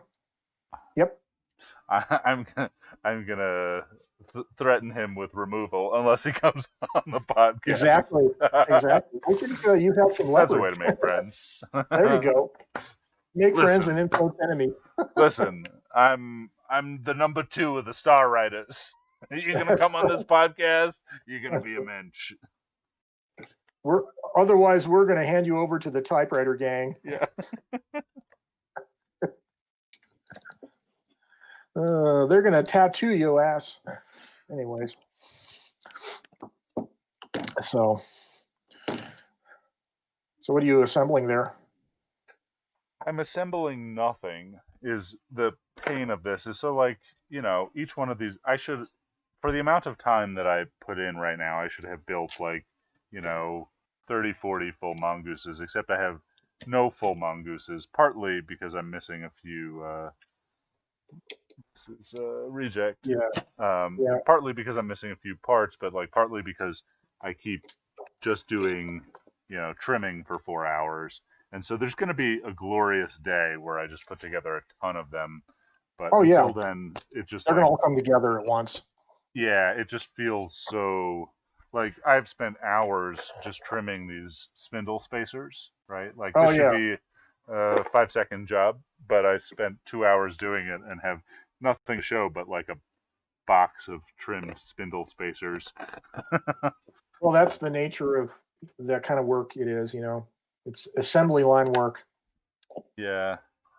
It's not the most fun. I got to build more like digital electronics that are all around surface mount. Or figure out how to design it where it needs less assembly and less trimming. Yes. I mean, the next one, right? The project that shall not be named should just pop together with 0 trimming and like 6 hours of prints instead of 40. So is there another kind of 3D printing technology that doesn't use filament, but it's sort of like the resin printer, but someone told me there's a method where it uses beads, like a container of beads, and the print head is in the beads and it uses UV light or something. So either you've got a couple of them sort of mixed and confused, or there's something that I have missed. But there's SLA resin printed, and then there's also SLS, which is selective laser sintering, which uses powder and then uses it is a powder, and then it uses a laser to fuse that powder layer by layer. And then they also have, I've seen like for biological engineering, they print inside of a gel with a needle, so they can print sort of three-dimensional things. I've seen it Okay. for like trying to make artificial like hearts, and also for making fancy like, what do you say? What's the term for fancy bartenders? Mixologist? Yeah. I saw people printing crazy bubbles in drinks, basically. So is one of those technologies like affordable for you to buy the machine, and would it work for making parts that don't need trimming, that are, you know, basically finished grade?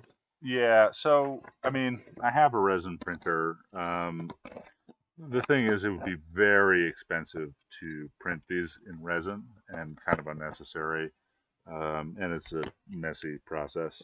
Um, SLS is still pretty expensive, or binder jet. Binder jet is an HP technology that Jeff Perry actually worked on, which instead of using a laser to fuse, it uses like basically like an HP bubble jet nozzle, but it's spraying a binder as opposed to an ink. And now actually they're spraying inks and binders, and those are pretty good sort of isotropic parts with a very nice finish, but still, like, there would be some sanding involved to get like a smooth rail, although I seem to have that figured out pretty well. Maybe another design of a product like the Mongoose, just use laser cut acrylic pieces that notch together, You've kind of seen the way what the I got plywood. going on, Joe. Yeah, Yeah. yeah. Yeah, so I mean, this was designed a little bit for manufacturing, but maybe it was certainly not designed for mass manufacture, right? Right. So I'm going to muscle through these, and they're expensive enough that they sort of take up the cost of doing a little bit of trimming, which is really not a super terrible amount of work now that I have that sander. But you know, the issue with acrylic and laser cut acrylic in the next couple of things is, like, those designs, they go together much cheaper, and like the labor is cheaper, but the materials are 5 times the price, something like that, and so they're going to be twice as expensive in terms of product. So it's always like it's a this balance, constant right? thing. Yeah, like, can I make what I want, or can I just, you know, how much of what I want can I make that is not so expensive that people won't buy it?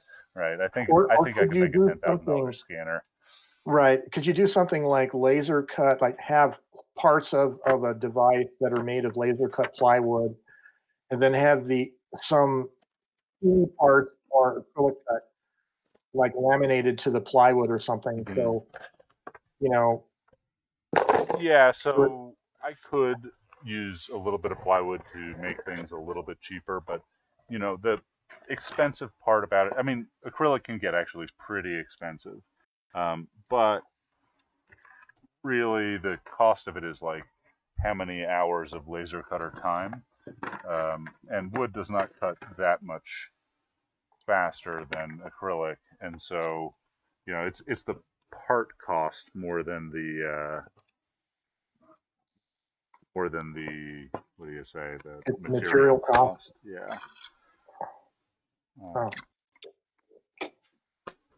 So yeah, I don't know. I mean, there's a few things like the laser cut box cameras.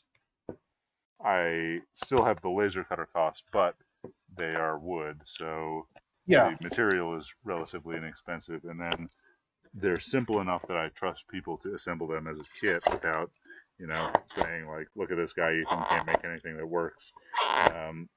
And so I can eliminate all of the labor costs pretty much. So yeah, I mean,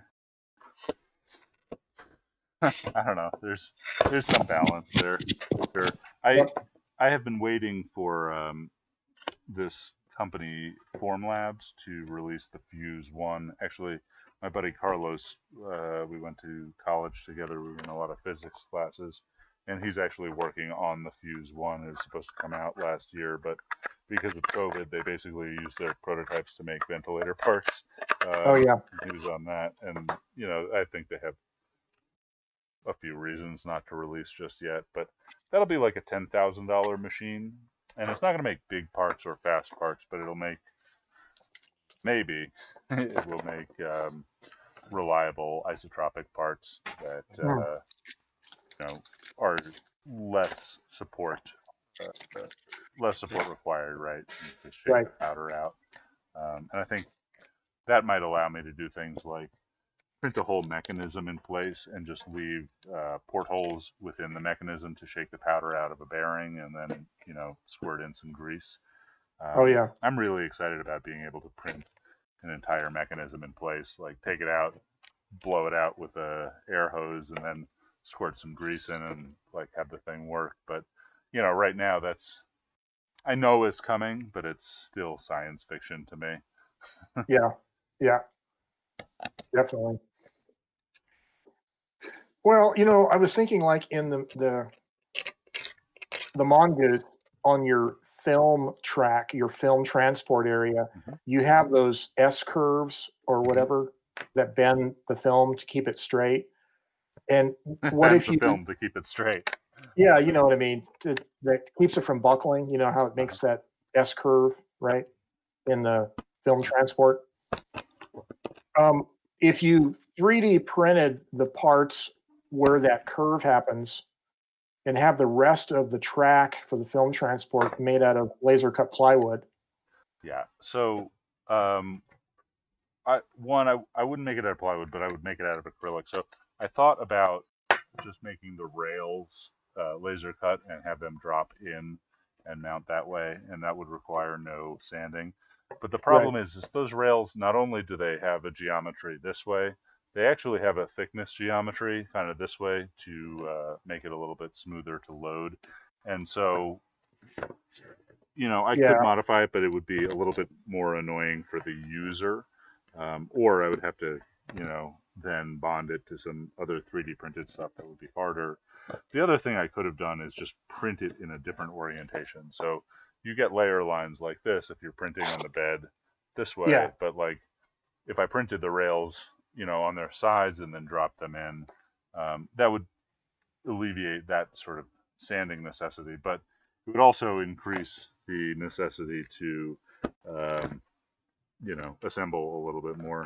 That being said, do I think this is a perfect version of this thing? No, I think it probably could be made better in terms of both function and, most importantly, manufacturability. But yeah, because that's what I'm thinking. Maybe have a version 2 that comes out later that is optimized for manufacturability more. Yeah, but I mean, the thing is like market size, right? Like the Mongoose is a very niche thing because you have to shoot a lot of 35 millimeter film or be a lab, and like already it's pretty well priced given what it does, I think.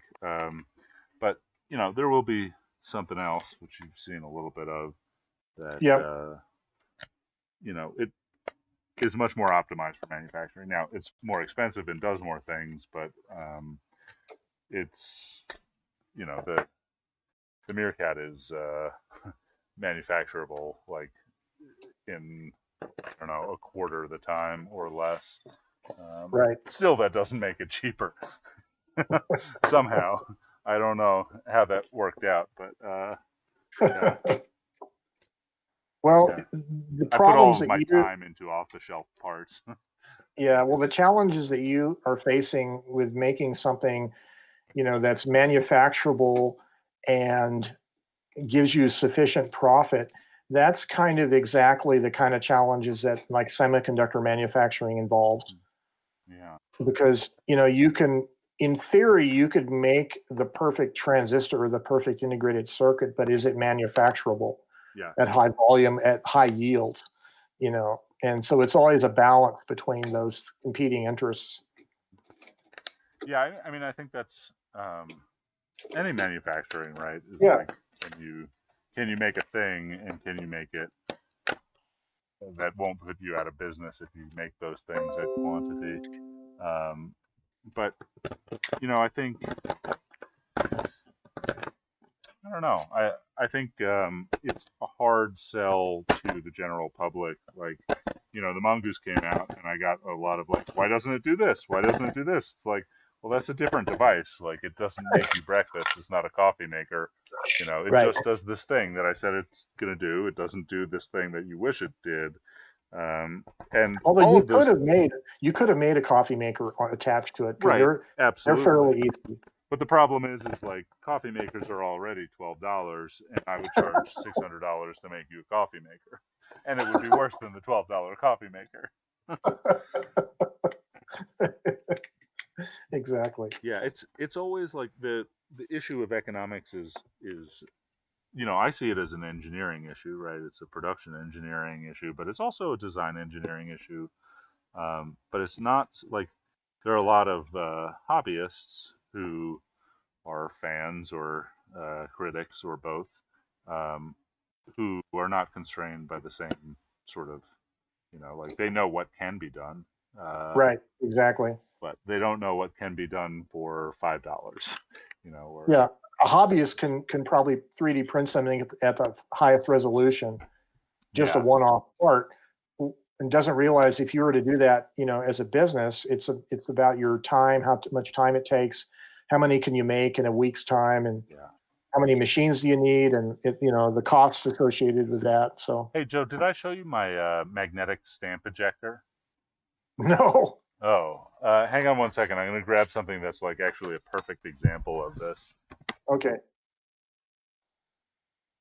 And while we're waiting on Ethan, I'm going to show you guys my 3D lenticular print.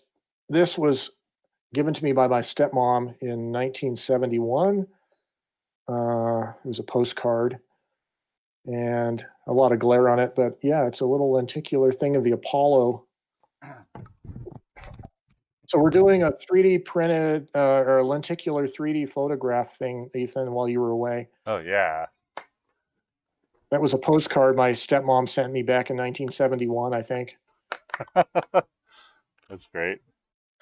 My brother just found it in the old house.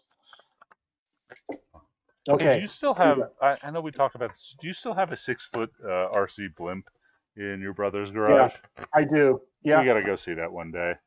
I know. Make a video about it. It's in the back of his garage, but I think it's accessible. And I don't know what condition it's in. It's actually a Zeppelin rigid airship. Right.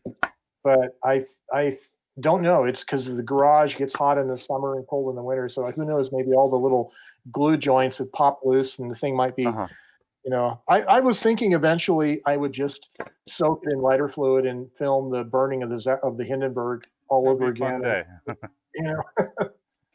Turn its box into a giant camera. I don't have room in my workshop in my garage to work on that project anymore. So unfortunately, but it would be fun to complete it. But that might be a good QLab project actually, when you have some time down there. Okay, so we were talking about manufacturability at scale and cost, right? And so I've been making these little rubber stamps, and these are just prototypes of a raster laser cut, and I've been gluing them to scrap pieces of acrylic. But I had this idea, to kind of make a set of stamps where these are on a thicker piece of acrylic. It's actually stacked acrylic with magnets inside. And then, because I kept getting my fingers all full of ink with these prototypes. And so, I mean, excuse the dimensions and proportions of this. Can you blow yourself up full screen? Oh, yeah, sure. This is just a mechanism prototype. Okay. Hold on, I'm going to shrink you. So we can Help, I'm shrinking. I'm shrinking. Okay, so this is a mechanism prototype. It would be a little bit different so you can fit your fingers around. But like, basically you would have, one layer holding the stamp, and then a second layer with these magnets, and then a third top layer, which would then have the same pattern as the stamp engraved on it. Oh, yeah. And so you could just pick the stamp up magnetically because there's magnets embedded in this stamp holder, and then you could eject it with this sprung ejector pusher like that, right? So oops. Oh, dang it. Well, hold on. Intermission, we will show the Apollo 11 landing module thingamajiggy.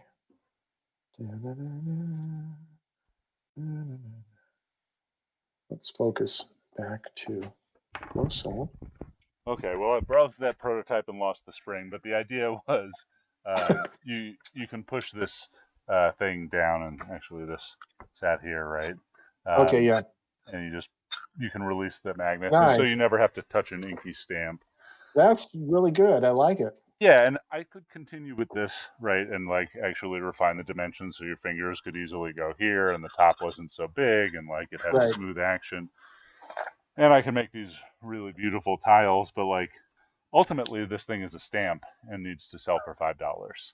Yeah. And you know, that stamp ejector at the end of the day, like I want to sell that for $35 given the time that goes into it. And that's why I stopped.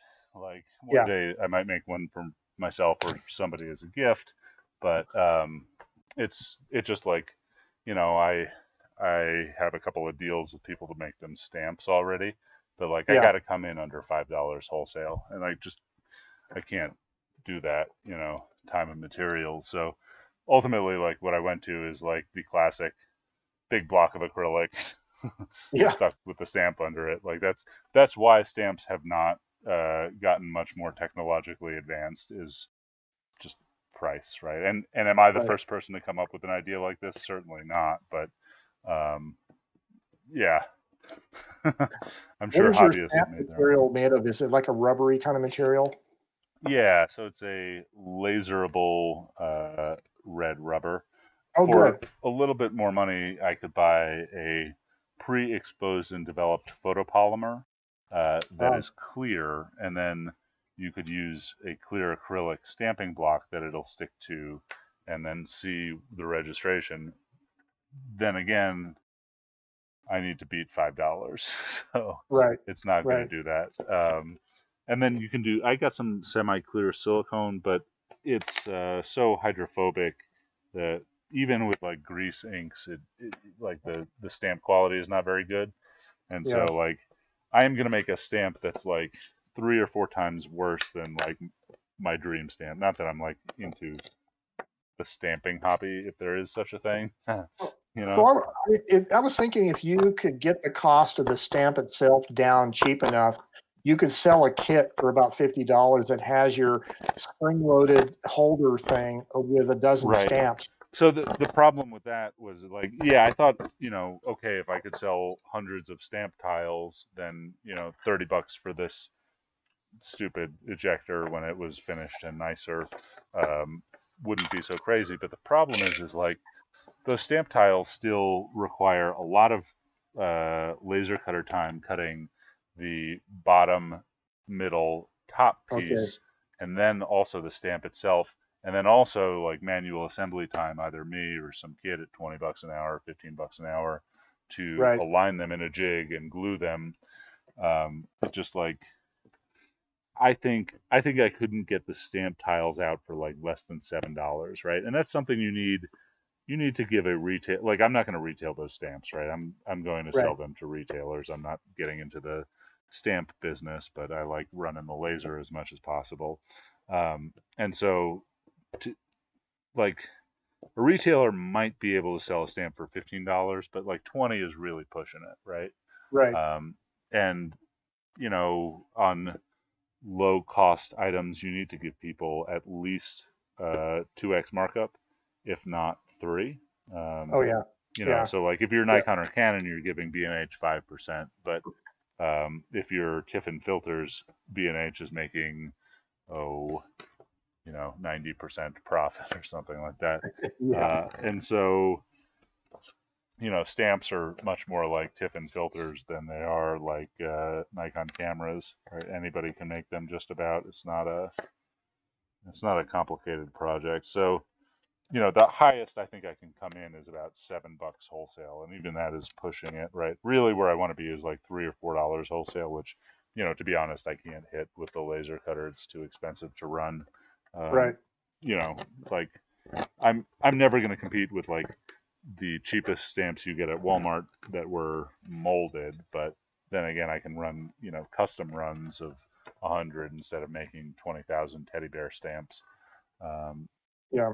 So, yeah, I mean, it's an interesting problem always. Like, how do you make a product out of this thing? Like, what compromises do you have to make such that people will actually buy it?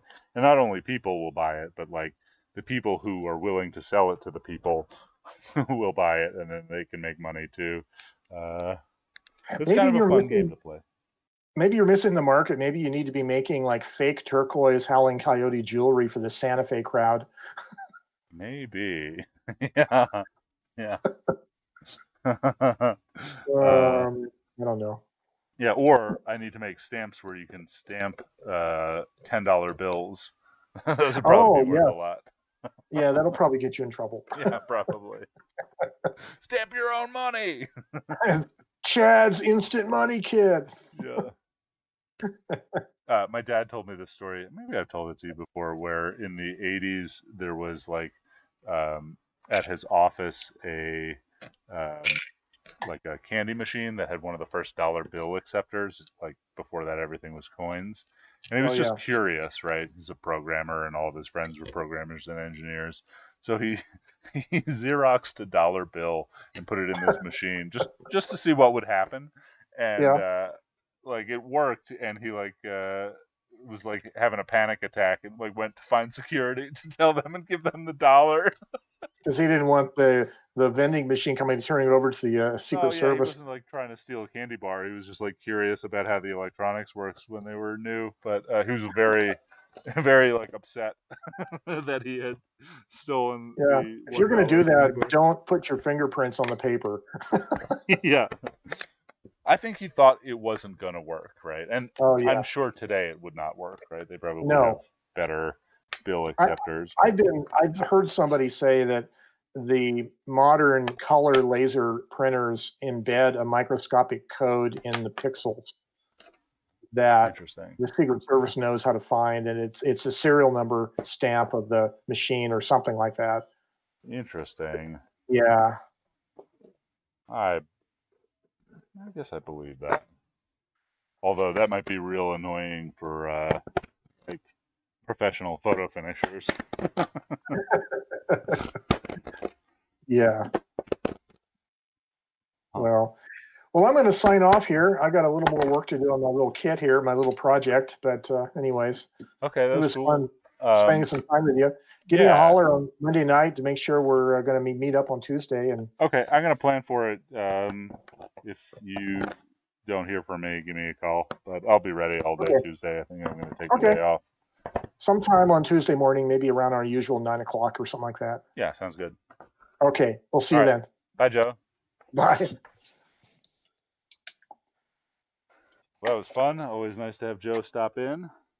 If anybody else wants to chat, the link is right here. Joe, you got to log out. You're making noise here. Okay. I'm going to just mute that channel while Joe has it on in the background still. Oh, there he goes. All right. I'm going to continue trimming. And this... Oh, we've listened to all of Volume 3. Let's see. We've got Electronic Music for Productions, Volume 4 by the one and only Mike Gutterman. This is Black Ice.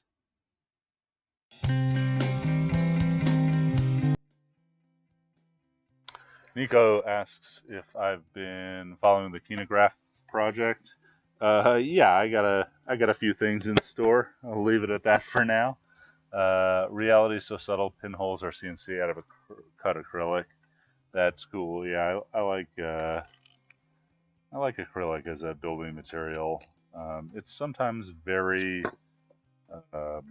hard and easy to shatter. Brittle. That's it. Not shattery. Brittle is the term, but in larger blocks or laminated in clever ways, it can be very, very strong, and it cuts very smoothly, which is always a plus.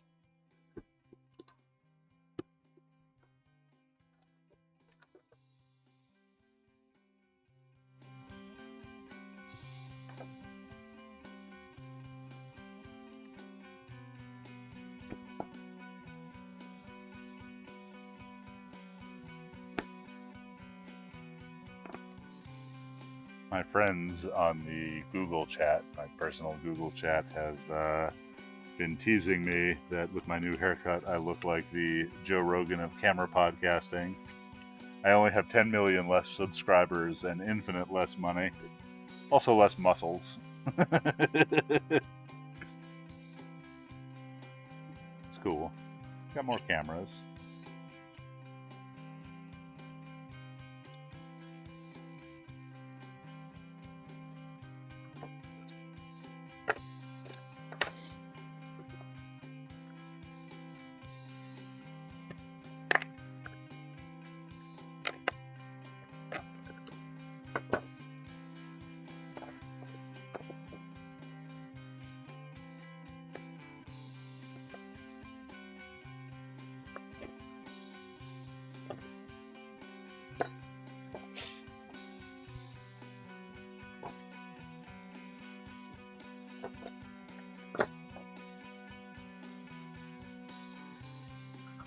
My workshop looks better than Rogan's new studio.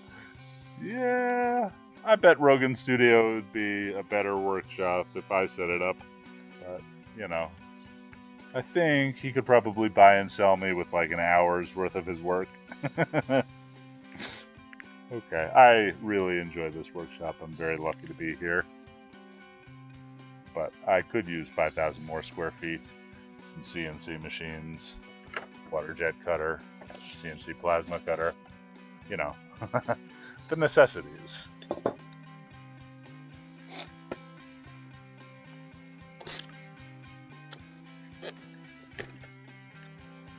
I have a good friend from New York who was in Albuquerque on his way to LA, and he stopped in wearing masks 20 feet apart, but I showed him and his friends the workshop. I think they really dug it. My buddy would have a good time here. He's very smart and creative, and good engineer.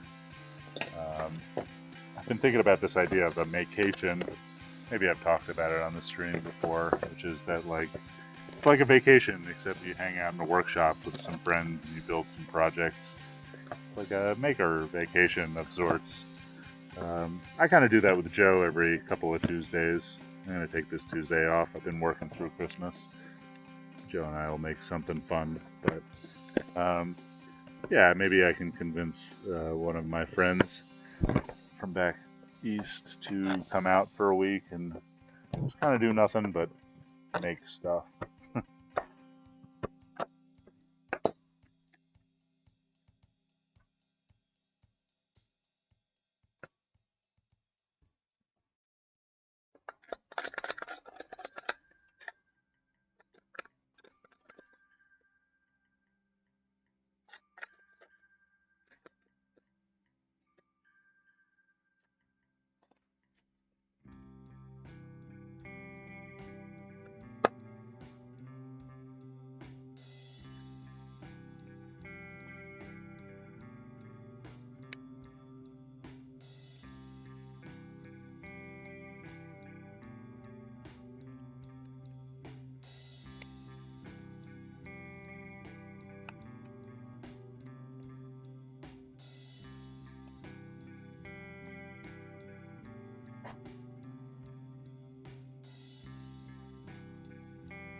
Almost time to change this X-Acto knife blade, but I'm always loath to do so because as soon as I do, that's when I cut myself.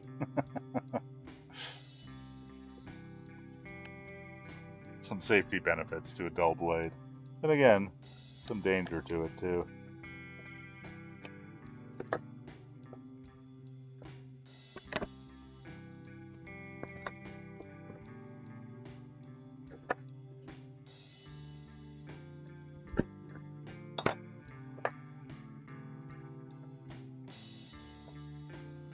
Did I see the Ligero 69 printed body? Who makes the Ligero? Is that Max Wanderlush? If that's correct, then yes. If it's somebody else, then maybe no. Max Wanderlush is a very talented dude. I guess that's his Instagram handle. I want to say his name is... I get it wrong. We've talked a couple of times.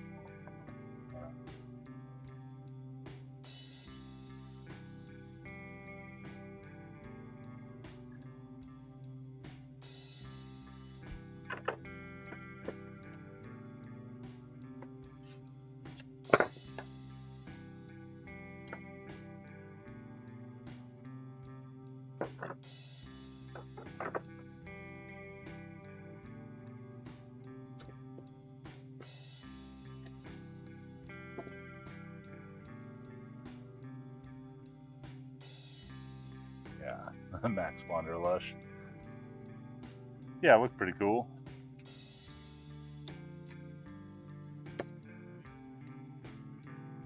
Been thinking about making some laser cut and or DIY sort of medium format hand cameras to put a little distance between my business and some of the other people with 3D printers. Not too many people have giant laser cutters that are production friendly. But also kind of interested in making new things rather than, you know, reinventing the wheel for the purpose of competition. Let's see. I got about 20 things to do before making a laser cut homunculus, but on the list.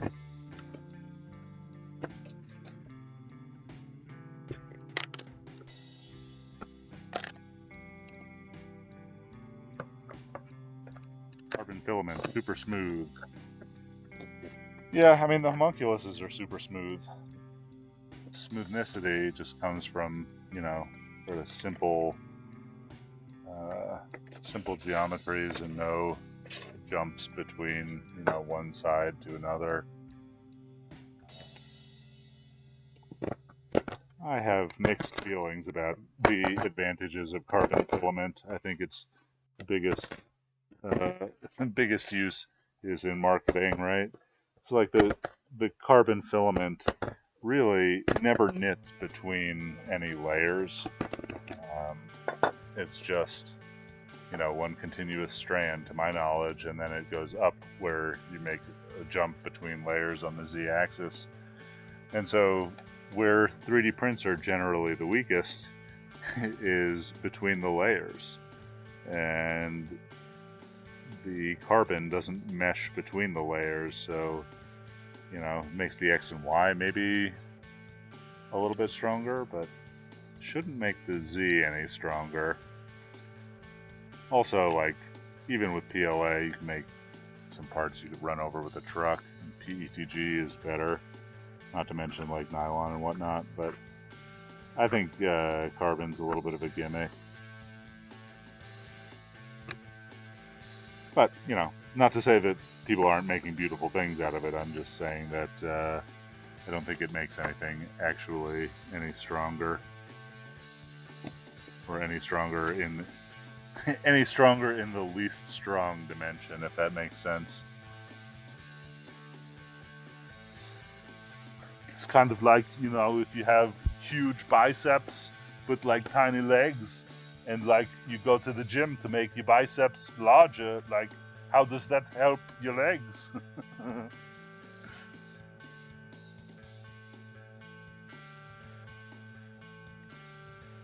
I'm gonna have huge finger muscles when this is done. I'm gonna be in Men's Health.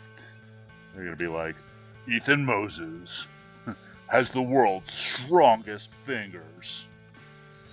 Did like 900 reps every day. It's all from trimming.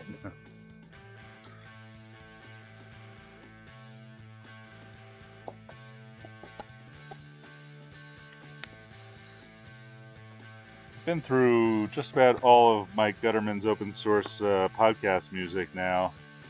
Dude needs to start releasing some new albums. Problem is, it probably takes quite a long time to manufacture an album. And I have a lot of manufacturing and streaming time. I have to talk to him about that.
Nico asks if I still shoot with regular cameras. No, only Cameradactyl cameras. Yeah, I bought and sold cameras for about a decade, so I have quite a collection. Some of my favorites are, well, I love the Hasselblad 500 CM. Keep one of those around, and a Nikon F, and I have a Leica M4 that I don't use too much anymore in favor of a Canon P after I slid down a big mud hoodoo in Badlands National Park wearing my Leica around my neck, and then it was covered in mud. It survived, but given what I like to do, the Canon was much cheaper to destroy on a regular basis. In terms of large format cameras, basically just use my own these days. I have a bunch of other ones. I have an 11x14 Deerdorf in a closet, but yeah. I also have a little bit of a collection of Soviet cameras. I really like Zorkis. Not, well, they have their problems, but I like that they exist. And I like a lot of the design that goes into them. But the Canon P is infinitely better than any Zorky that was ever made. What other cameras do I like using? I have an F3. It's probably the most recent camera that I used. It was just like too beat up to sell. And generally, like, either I'll use a more modern Nikon, like an F100, or the Nikon F that I have. But recently I had to shoot a lot of film just to make test rolls for the Mongoose, and the F3 has a motor drive on it and could really quickly eat through a lot of film. So probably shot 10 rolls that I destroyed with Mongoose prototypes early on in the F3. Which finder do I have on the F? I have the FTN. It's not exactly sure what the lettering is. It's the TTL meter one, although the meter does not work. I just use it on Sunny 16. I mean, it works, but it's not accurate. I don't trust it. You use my eyes. Almost always I'm shooting outside, so Sunny 16 works, and on the rare occasion that I'm shooting inside with it, I have a phone light meter, or I kind of know how bright it is in my own house.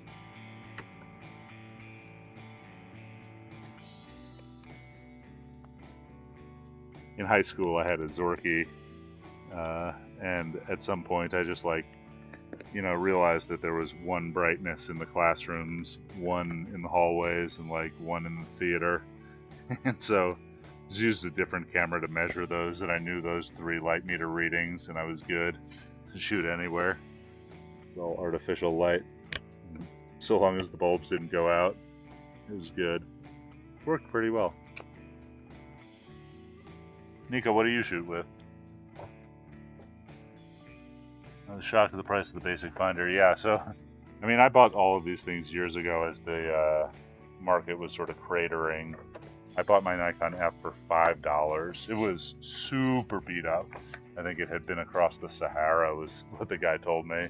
I bought it in a lot of other things. I probably spent a couple $1,000s on things to sell to other people that were in better condition. But this Nikon F was just like really beat, not really working so well, but mostly because of dirt. I cleaned it up, and can't beat a Nikon F for $5, even if it is only working in partial shutter speeds and covered in mud and has a little sand in it. But I love that camera.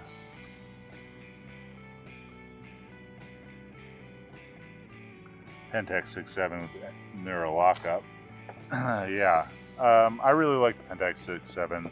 I don't own one, although I have bought and sold dozens. I have a soft spot for the Kiev 60, and I have an RB67, although I lent it to a friend a couple of weeks or months ago. I don't know. I told him, like, don't worry about returning it anytime soon. I'm not shooting anything these days. I really like the RB for, like, pose portraits type of thing, studio portraits, but a little unwieldy to schlep around. Pentax was a really good sort of mix between it. I don't know why I never kept one. Probably they were always high enough value that they were worth my selling. Have too many cameras. Yeah, I probably have too many cameras. I mean, anybody who's watching the stream probably has too many cameras, but probably you could use one more from cameradactyl.com.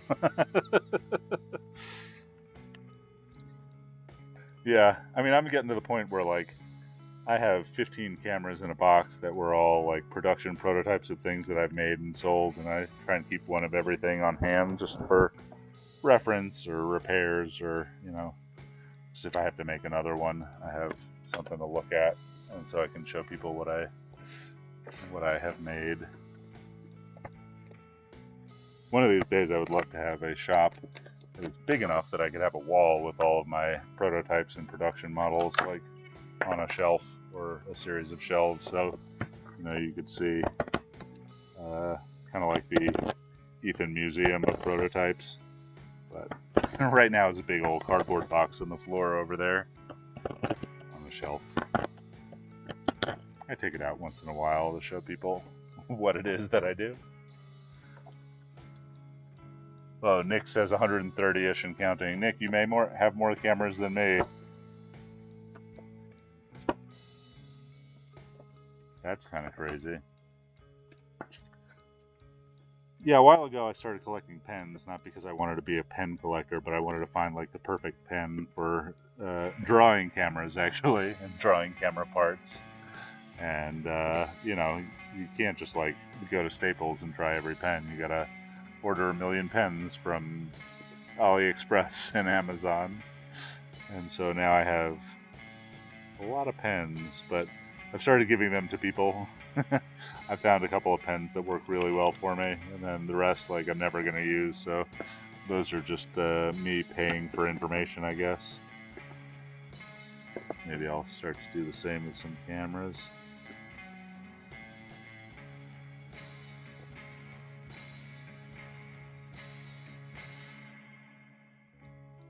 Nico's wife would kill him before 130. Nico, what do you think the murder point is? Like 95? 100? You probably maybe get to 125 cameras. Yeah. Yeah, Nick says he want to get rid of 95% of them, but he can't. That's kind of where I'm at, right? Like, a lot of these things you wind up buying because you can't, like back in the day, just walk into B&H and say, let me try every single film camera. Although maybe you could do that to some extent at B&H or Adorama today, but certainly nowhere in Albuquerque. And so people buy them, try them out. The deal is, so long as you don't break them so much, you can always sell them, throw them back on eBay for, you know, what you paid for them about. I had a friend who was real smart in high school. He was always trading his cameras on eBay, and like somehow would just buy a new camera if he got a great deal on it, and then he would use it for a couple of months and sell it. And he used like every damn Leica camera and wound up, you know, never owning a Leica until he became a doctor. But owning lots of Leicas for, you know, a couple of months before he sold them. Took some nice pictures.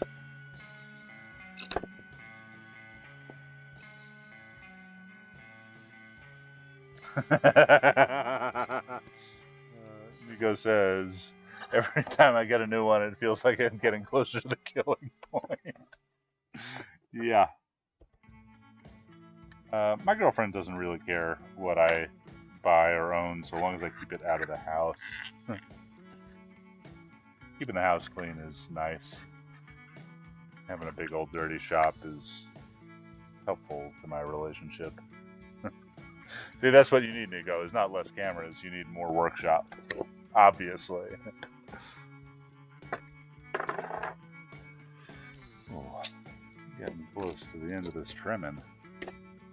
Almost time for me to make dinner.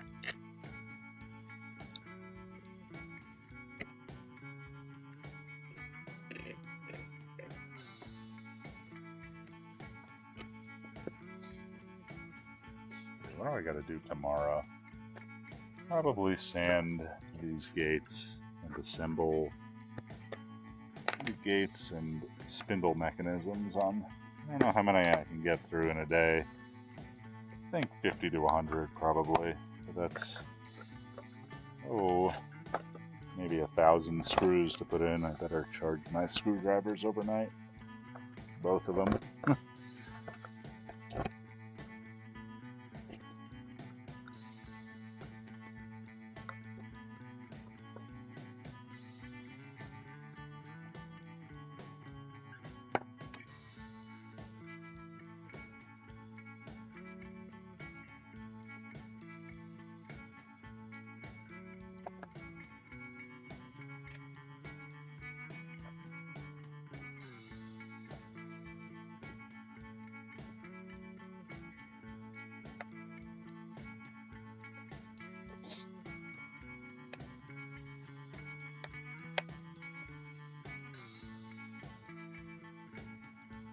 My girlfriend says as long as they don't look abandoned in the house and won't trip on them, it's all okay. Yeah, Nick, I think that's kind of where Laura's at. It's like, so long as she doesn't have to look at them, it's cool.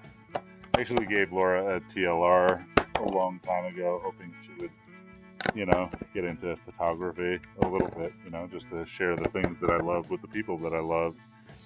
And she never really did, but it's the one camera that is like around the house. I keep a Nikon app next to my bed, and just like the quick grab on the nightstand in case I have to beat an intruder over the head with something. And Laura keeps that TLR in our living room. But other than that, our house is pretty camera free these days, which is nice. More nice for her, but it's nice for me too.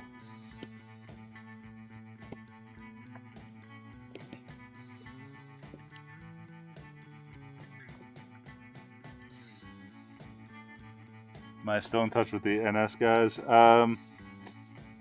Yeah, I don't know.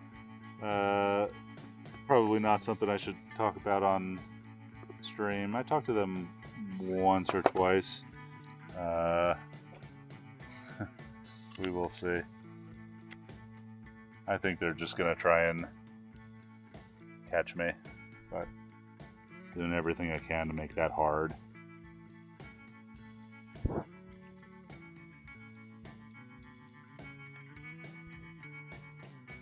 Although production is not helping new prototypes come out, but a necessary part of the job.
It says, how did the movie night go? Are you convinced that your super amazing, not imaginary girlfriend to help out while watching a good movie?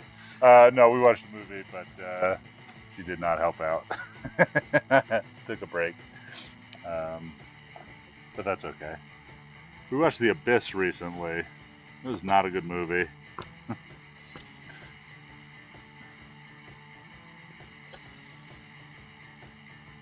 Yeah, the scanning space is getting tough, but I got maybe 2 or 3 more things to release coming up, and then I'm gonna get out. I'll go do something else. There are more cameras to make. I got 50 things that haven't been made that are in my dream camera journal that I want to get there. Not to say that people aren't getting there alongside of me. Lucas or Oscar might beat me to the punch, but you know, I like those guys a lot.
Yeah, actually, Nico, I don't know if you came in after Joe was here, but Joe and I made a date for Tuesday to work on that again. He really wants a 4x5 one, which I'm happy to make as a prototype for Joe, but I think 4x5 is not really going to be a good product because of the expense of the thing, whereas 8x10 won't be that much more expensive and is worth a whole lot more. But yeah, I had been waiting for the laser cutter to put that product out, and actually a bunch more. I have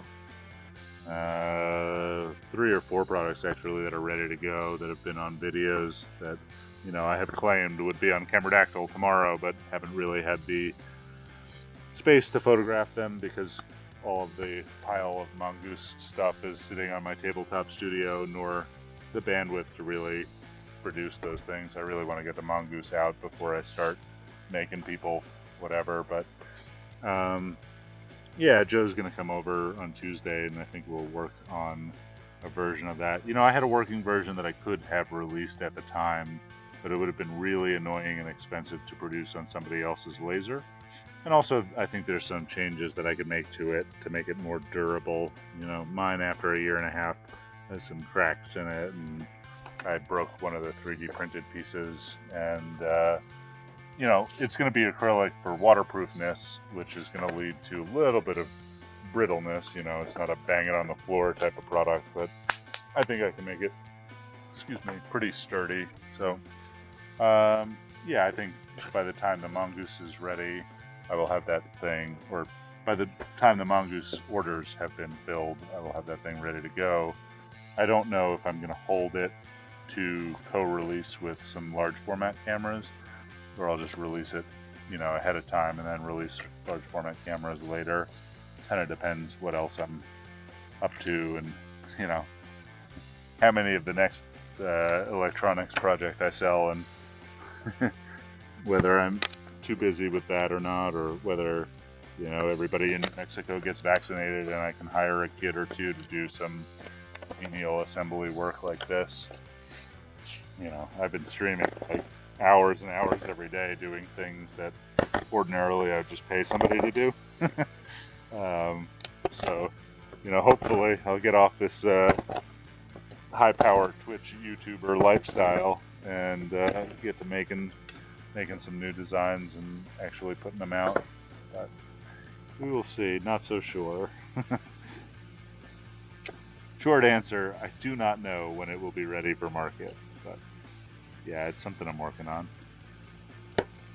Actively, not just thinking about.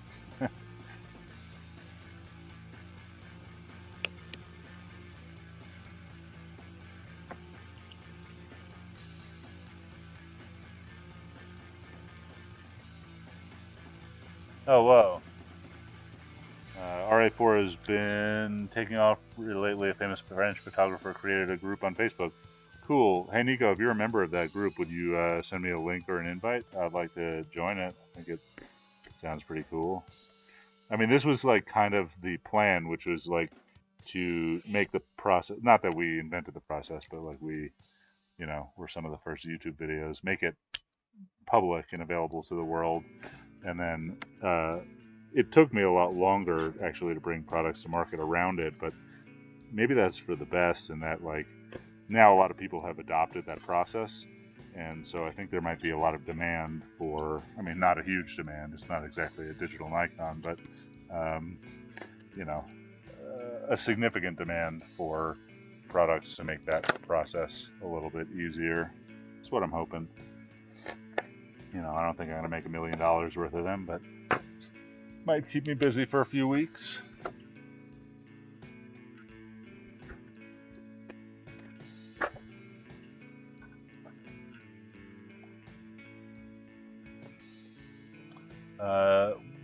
Nick asks, what size of an opening need the laser cut shutter to be? Which laser cut shutter, Nick? I'm sorry, I don't really understand that question. Yeah, depends, I guess. Not exactly sure what that question is. Yeah, I think Joe and I actually did bring that around to the internet, which was nice. Like it you know, came from a Fotrio or APUG chain that had been going on for 11 years before I read it. And one day I just sat down and I read for like 4 hours 11 years worth of posts and figured this thing out. And Joe and I made some improvements to it, but like, you know, the process was more or less working before we got there, and people have made improvements after us. I think, you know, our only real innovation in the process was making like a clear YouTube video on how to and answering people's questions, you know. I would not take credit for that process, but we'll take some credit for the YouTube video, which has been like, is really amazing, like how many people have started doing it. And like, I don't know, we were talking to David Khrushchev. I can't say his name perfectly. He's in the Netherlands. Like, he learned it from a Joe video and has done amazing things. And Sam Traxel, we talked to on the Homemade Camera podcast. He works at Ars Imago in Switzerland. He built a 20 by 24 camera that's beautiful and has been taking like amazing pictures with that process. I think Brendan Barry had actually figured it out before us.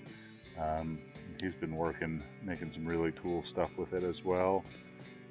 Yeah, I'm excited. You know, it's not like something I wanted to keep secret like some of the other tech things I'm working on. I don't want to like sell chemistry or like become a famous photographer and the only one who can do a thing, you know. I just want to sell a few developing backs. That's it. A humble request. The rotary shutter that I made. Yeah, so Nick, the size of the opening will depend upon the speed of the rotor, and that will depend upon a bunch of things, namely the powering spring and the tension friction spring.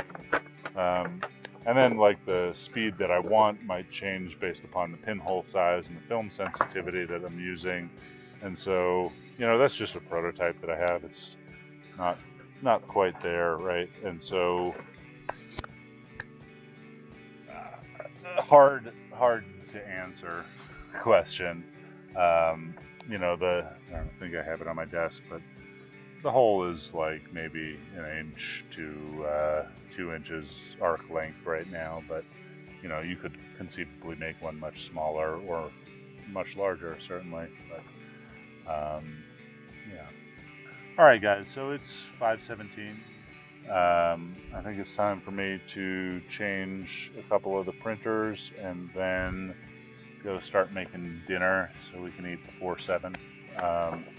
Thanks everybody for hanging out. I'll be here all week, sanding parts. I think I'm going to spend a couple hours sanding these things tomorrow, and then I have this box of cables that I have to cut down and crimp, and then I think it'll actually be pretty fun to start the soldering stream maybe next week sometime if I'm quick, where I'll set this camera up looking down and we can just watch me solder, and maybe I'll put a green screen behind me to be a little picture-in-picture from my webcam. But yeah, future plans. Anyway, thanks everybody for hanging out. Thanks Nico and Nick for keeping me company, and I'll see you guys later. Bye-bye.